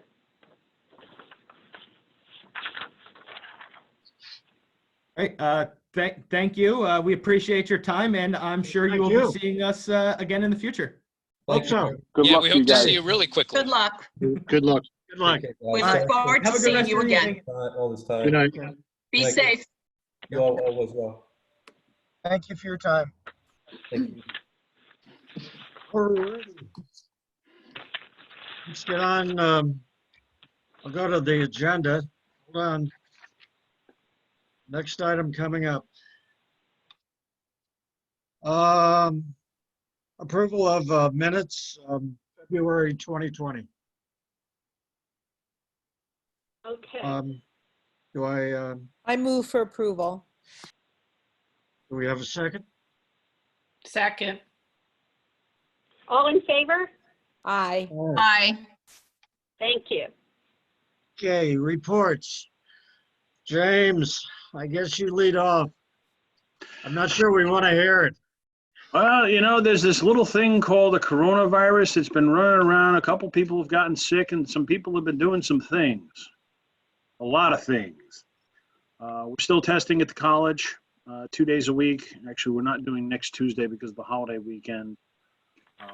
We're working on plans to get test kits into the hands of the nursing homes.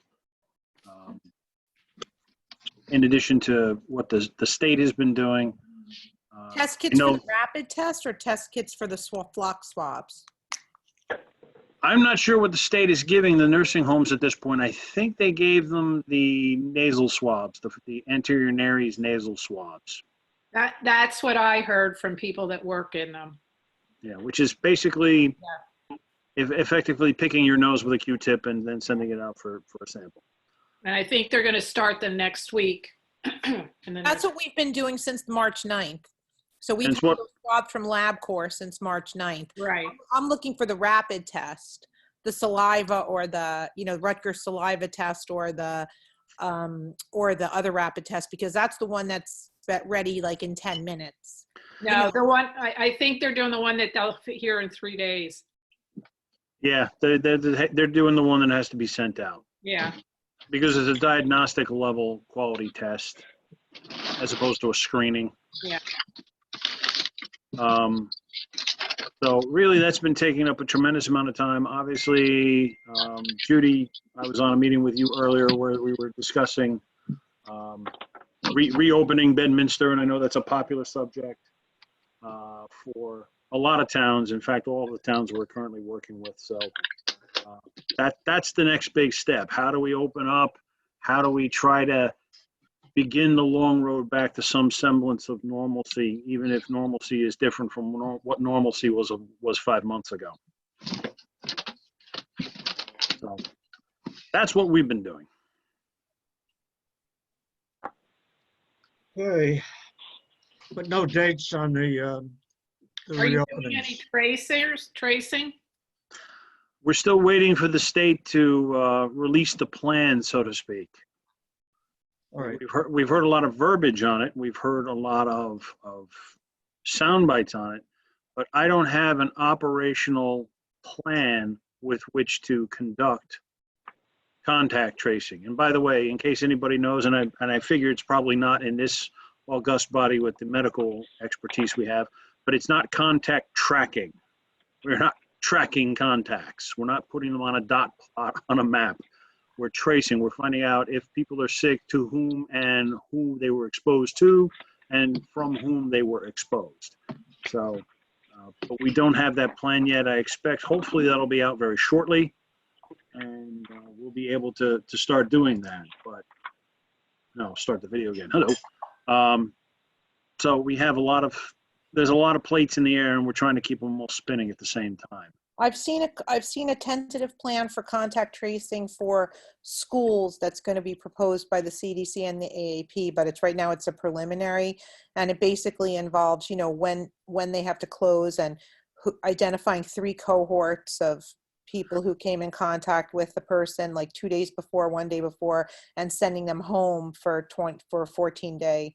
Allison, do you have a physical or virtual copy of that? If you do, can you forward that to me, please? I do. Just don't circulate it until it becomes the only person I'd be discussing with is Dr. Reddy, so. Yeah, I gave it to, I gave a webinar yesterday to New Jersey Association for Independent Schools, and it was one of the 6 slides I used. So Okay. I definitely have it. So I'll forward it to you tonight. I can't send an email. That's the only thing. So if you send me in the chat your cell phone number, I can text it to you because my email was hacked. So it's off until 6:15 in the morning tomorrow, or I could send it tomorrow. Okay. I'm on the school health listserv for the school doctors all over the country. So that's the one that was being proposed. So. All right. I just sent you my cell phone number in chat, so. No problem. Okay. That it, Jim? Yeah, that's it. Well, I thank you for what you do. I'm thankful to be able to do it. Oh, boy. Okay. Moving on, reports on medical marijuana that's going to be dealt with at a future time, correct? Correct. Okay, all righty. Correspondence, we have none. Executive session, how do we do that, Judy? Okay. I'm going to recuse myself from this. So that's Marie. I'm going to recuse myself from the executive session since I work for it's not the visiting nurse anymore. It's Atlantic Visiting Nurse, by the way. Okay. So If I could interject, for executive session, we need a motion to leave this regular meeting, go into executive session. We will not be coming back. We will adjourn from executive session. So don't have the Okay, ability to. no, we don't want to do that, and we'll put that last. Oh, let's see what else we have. Correspondence and executive contracts are under executive session, right, Judy?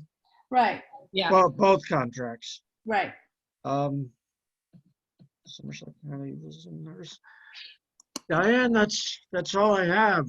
Is there a revised agenda that I'm missing something, or?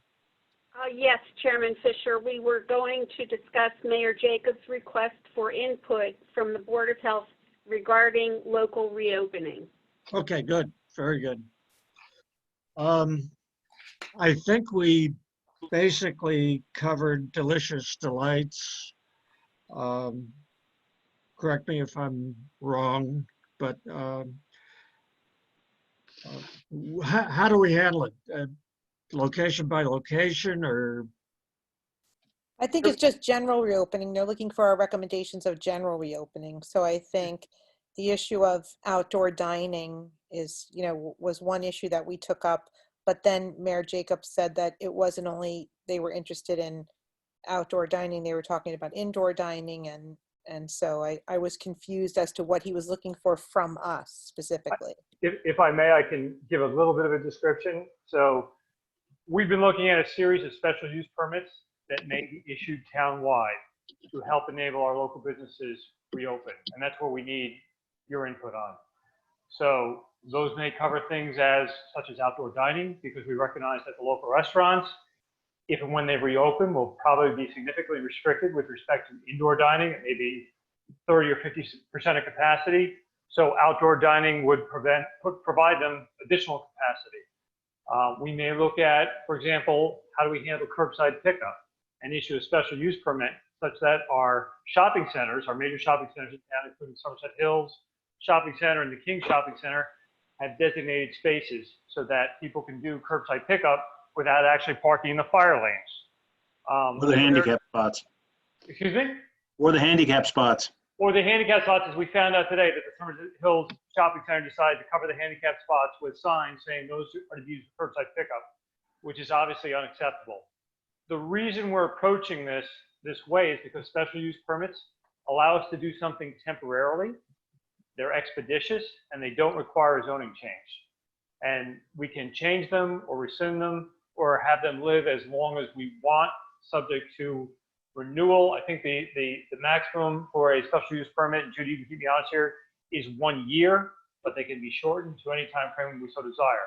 It's a tool that can be used, and the mayors of all the towns are looking to use as a tool to help with reopening. And the Mayors for Main Street initiative, which is comprised of Bedminster, Burnsville, Bridgewater, and Fart Hills, are doing just that right now. They're looking to share information, share approaches, potentially share resolutions, so that when the time comes and the state says, okay, you can start reopening things, we're ready to go. And we can provide the businesses the tools to get started, as opposed to waiting till the 11th hour and then suddenly the governor says, go time, and then nobody knows what to do.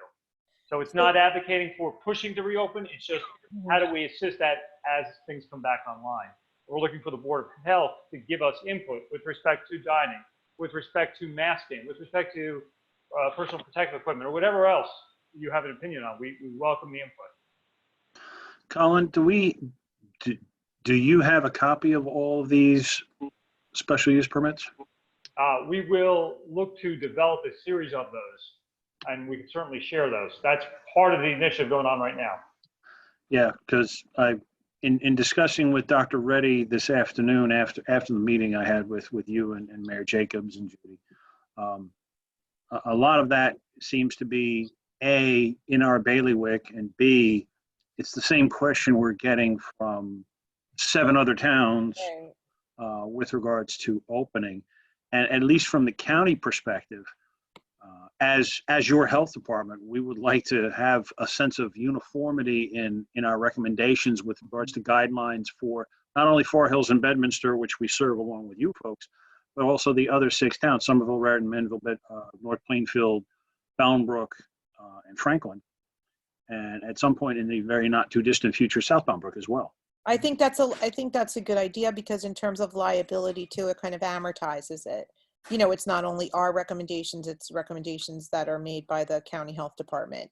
My concern with the initial preliminary discussion regarding Delicious Heights and the reopening with outdoor dining would be things like transporting of the dishes. So, you know, anything that's used, utensils, dishes, cups, you know, glasses, are potentially contaminated with COVID. And how are we going to guarantee the safety of the handlers, you know, who are carrying, the waiters and waitresses who are carrying those things back now over long extended distances with less than 6 feet and holding the tray of dishes and inhaling it?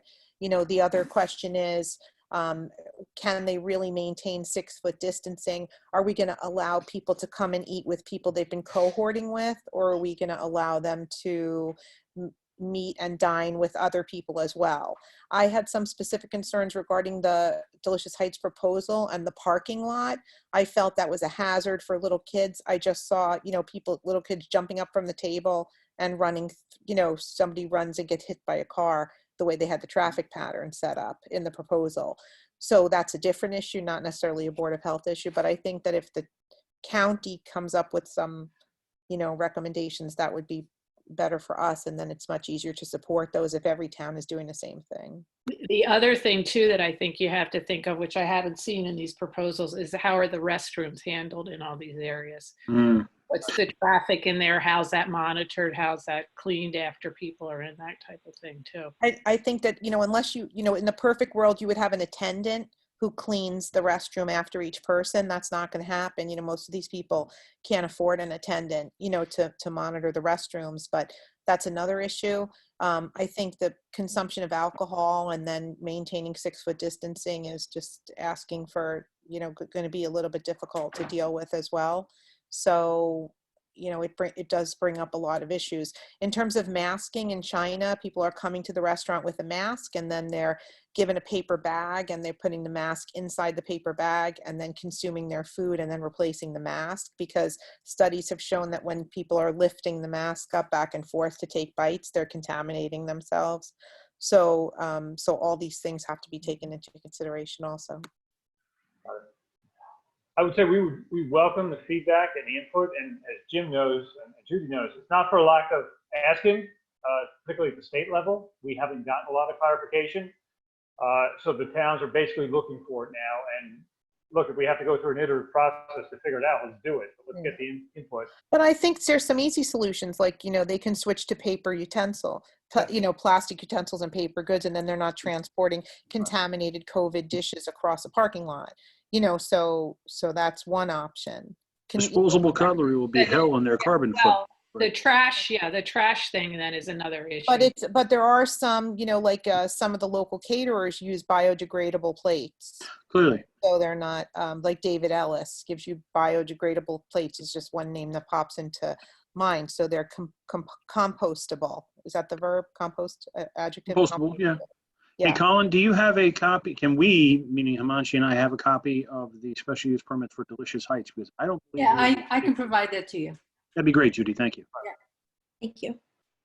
And then in terms of going forward, in terms of setting up a process, is that Dr. Agathis, you sending information to Jim so that he's collaborating with the other towns? I mean, how do we get the ball rolling?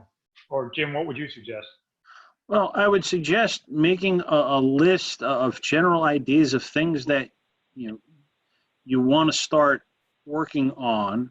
And that gives us at least a baseline to look at what are the specific needs that Bedminster wants. We're talking about dining, farmers markets, sport field use. I mean, we all can think of things that we've been missing over the past 3 months or 2 months plus since the world shut down. But, you know, I want to make sure that whatever list we work on, it includes whatever it is Bedminster needs, because Bedminster and Far Hills do have some, I'm not going to say peculiarities, needs that are a little bit different than a more urbanized area like Somerville or Raritan or Bound Brook, where you've got a lot more population density issues. There's things you don't have to worry about specifically because of the way, you know, much of your town is built. What may be an issue in the hills may not be an issue at Shadowline Farms on Burnt Mills. Right. good point.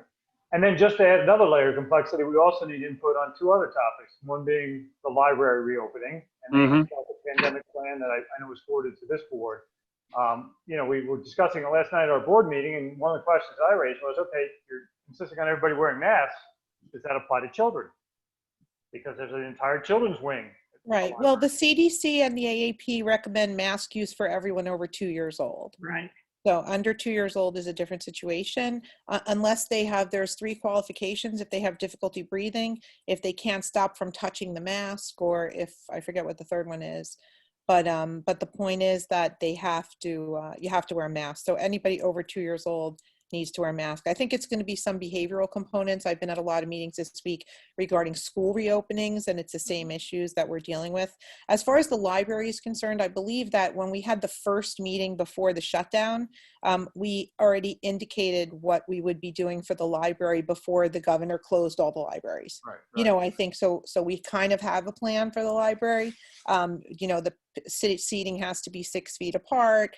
The small rooms were, I think we were going to have one person in the room or so, you know, I forget what the specifics were from that meeting, but we could look back at the meeting notes. I know Judy was there.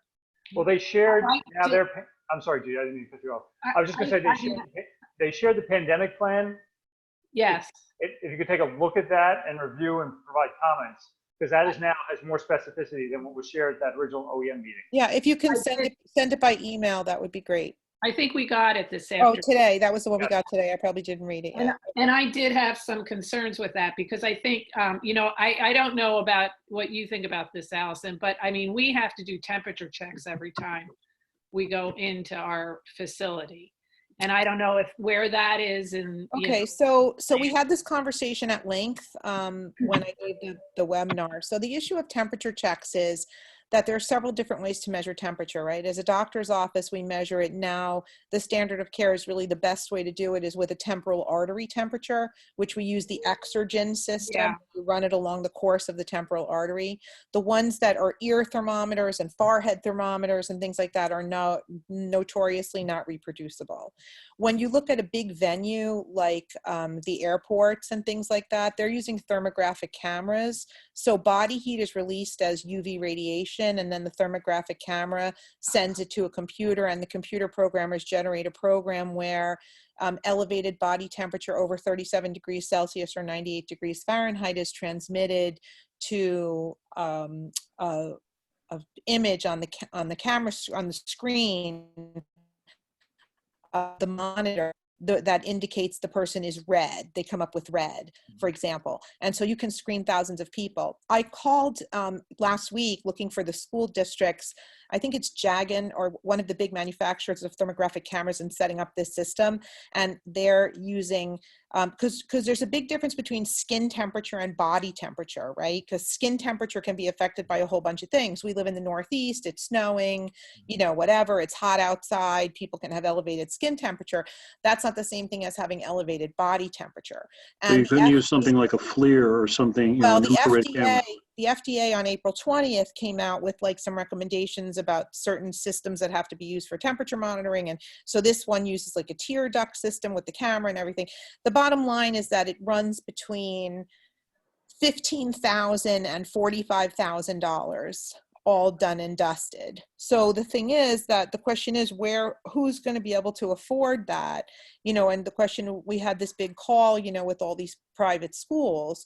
And so they could get a donor, you know, from each of the private schools to donate a $25,000 system or whatever to the school to set it up. And you can check people's temperatures, but it's only a screening procedure. So you have to have 2 people. You have to have one person monitoring the monitor, you know, and then you have to have a nurse on the side. So when you identify someone with an elevated temperature, they take that person out and, you know, check their temperature in another way.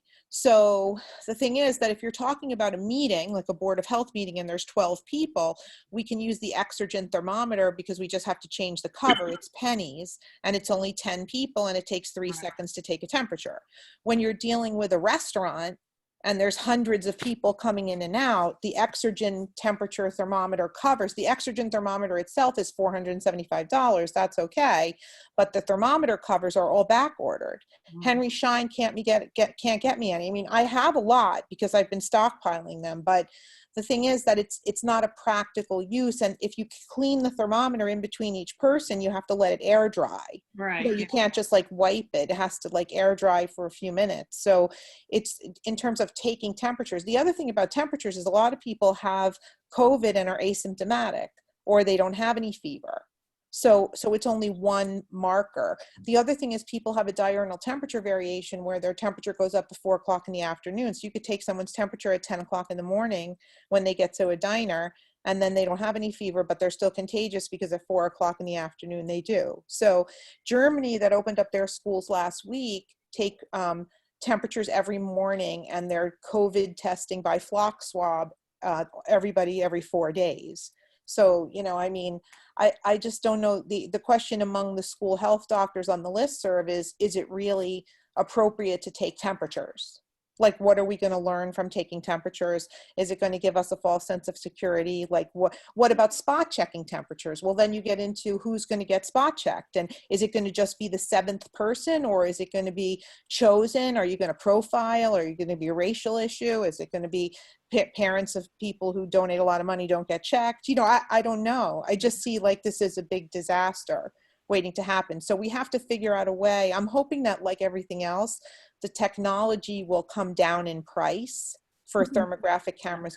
But the problem is you can't just, it's not an app on your phone that you could just, get, and that's it. Well, sorry to be we're Debbie. doing it at the hospitals. All the hospitals are doing Right, it. but how are the hospitals doing it? With oxygen? Yeah. So the infrared thermometers, which are the ones that you don't have to touch anybody with it, those are not very reproducible. Infrared thermometers were really designed. You have to touch the forehead, and then you have to wipe it. Right. There are infrared thermometers, and I bought 2 to kind of play with them to see, because I teach medical students, so like to see how the temperatures correlate and stuff like that. They're not expensive, but they're not reproducible. Infrared. They're also not accurate. They're only accurate to about plus or minus, half a degree or 2 degrees. Right, and it has to be 0.2 by the FDA standards from April 20th, so that's not going to work either.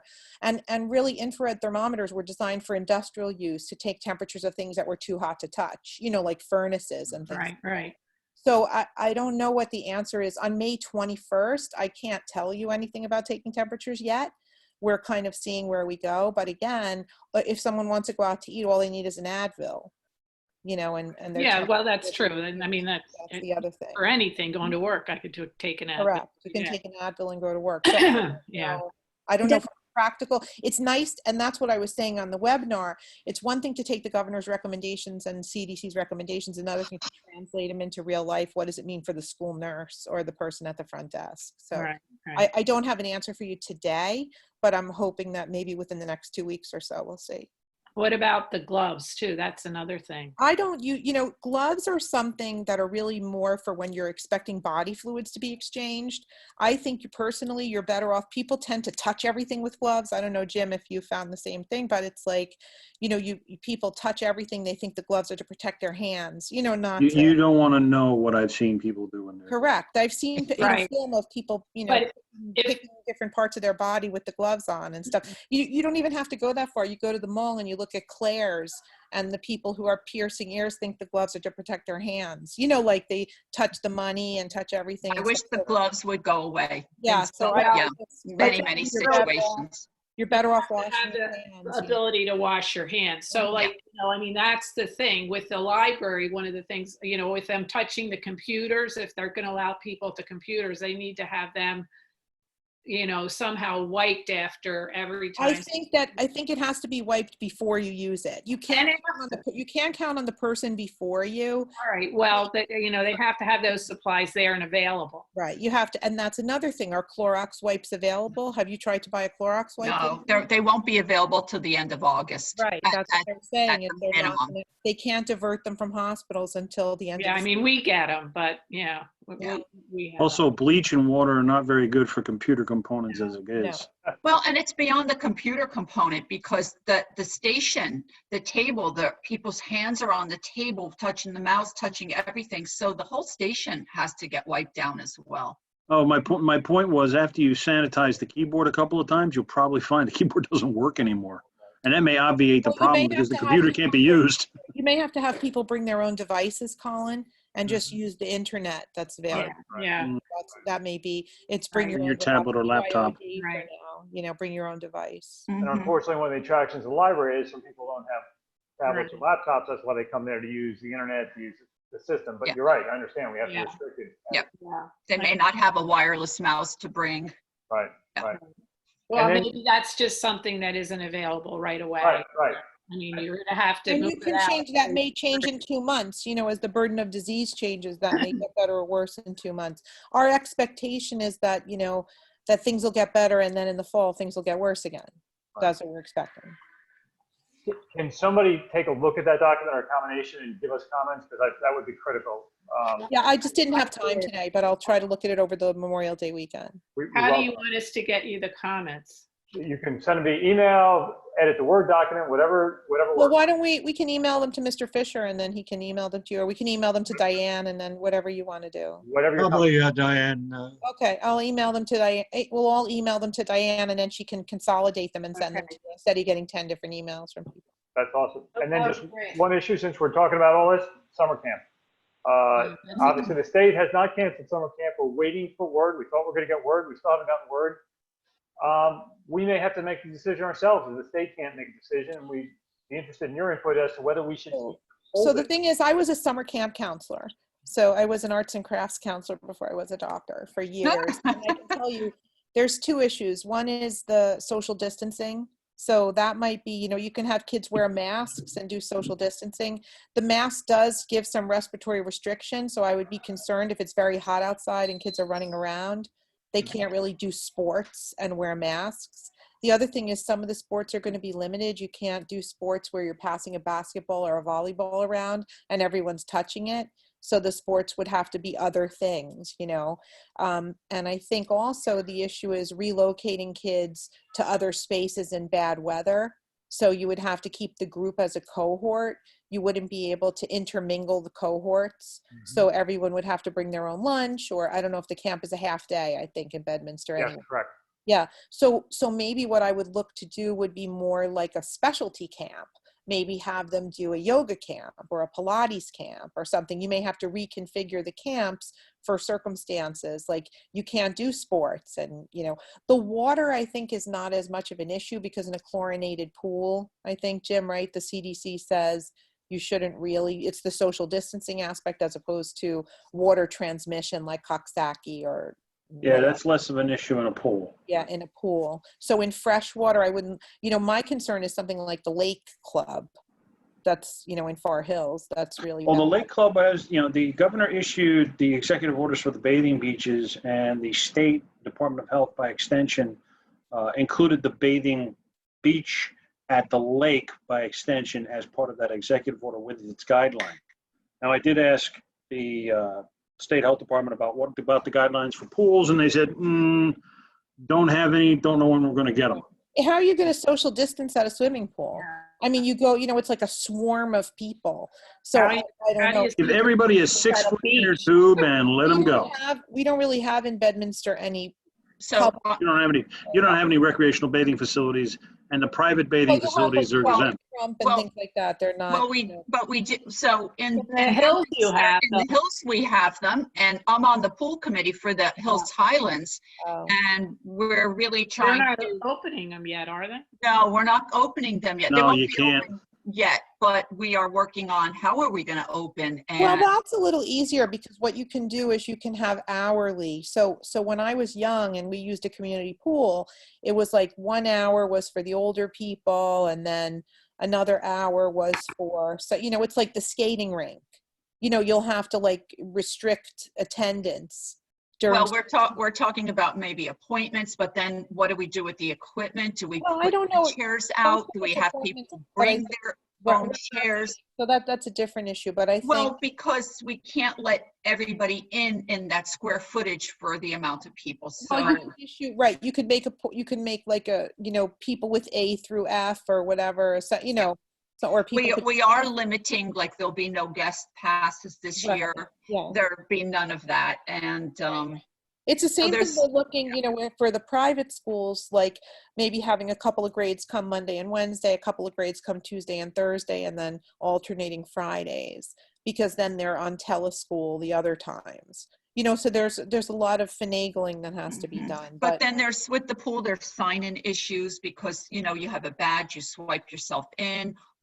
We normally have a guard do that? Or are we gonna do no touching of that, no touching of papers, no, are we gonna have a sign-in Well, I'm sheet? sure they have a There's medical so many things. advisor. They probably have a medical advisor, and you'd have to walk through the day, at the pool and try to figure it out, just like I do for the schools, where I'm the school doctor. But I think that we'll send our recommendations to Diane, and then she can send them to you guys, Colin.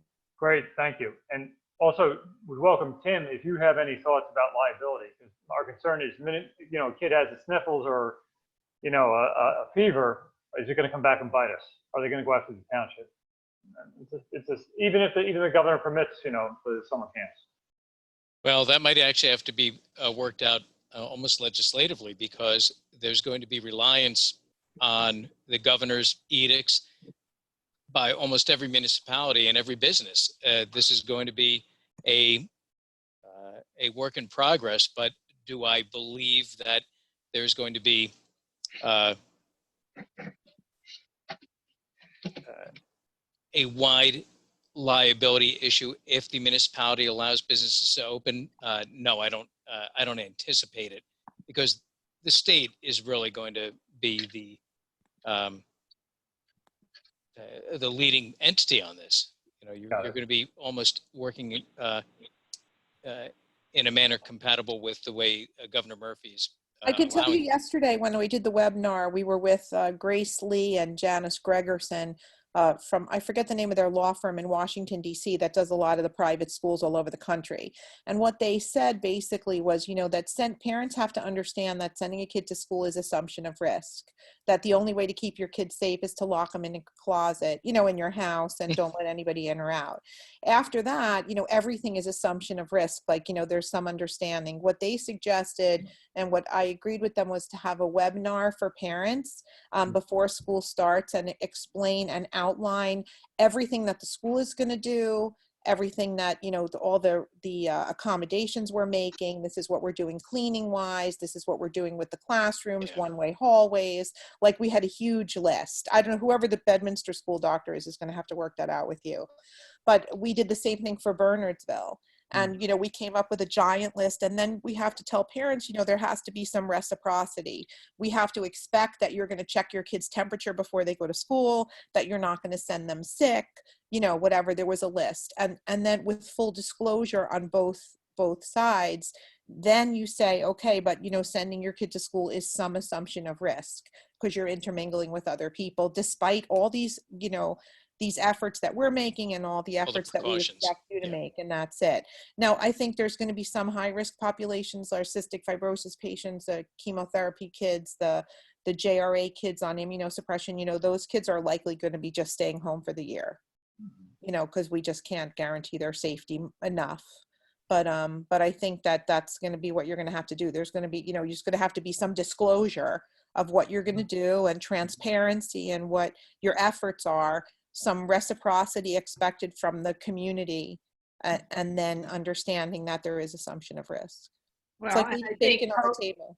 posting all the things that you are doing, the signage is important in all the areas. That Right. this is what is expected of you to do and that type of thing. But from a legal point of view, that's what the two lawyers said yesterday. That's not from me, that's from them. Can't wait for the billboards to have those little extendable, window shade things so they can get all the legal disclaimers in on the end of it. Well, thank you all. We welcome the continued input, and Diane, if you can forward me whatever you receive, I greatly appreciate it, because we need as much as we can get. I will. Thank you. Hey, thank you. All right. I think we're at the bottom of the agenda and ready to go into closed session. Okay. So, Judy, what do we do here? How do I get off? Exit. Hey, Judy, you're on mute. Hey, Al, do you need me to participate in the executive section? Otherwise, I'll drop off. No, I don't think so, Joe. No. All right. No, Nice I seeing you think all. we're okay. So you'll all Bye, leave Marie. this session we're going to actually end this session, and then the Okay. second link that Diane sent you, you'll have to log into that Do one. do we need Joe from? No, no. Okay, Okay. Joe, I'll go thank out you then. very much. Yep. Okay. Good night, everyone. Stay safe. Okay, You we're going too. to end this meeting and go to the other email. You're gonna have to resend it to me because I haven't had email all day because I got hacked. Oh, boy. So I Diane, don't, can you send her the other you're invitation? gonna have to send me the second Yes, invitation. yes, I'll do it right now. Okay. All right, I'll entertain a motion to go into executive session. Motion. Need a second? Seconded. Okay. Seconded. Okay. See you on the other side.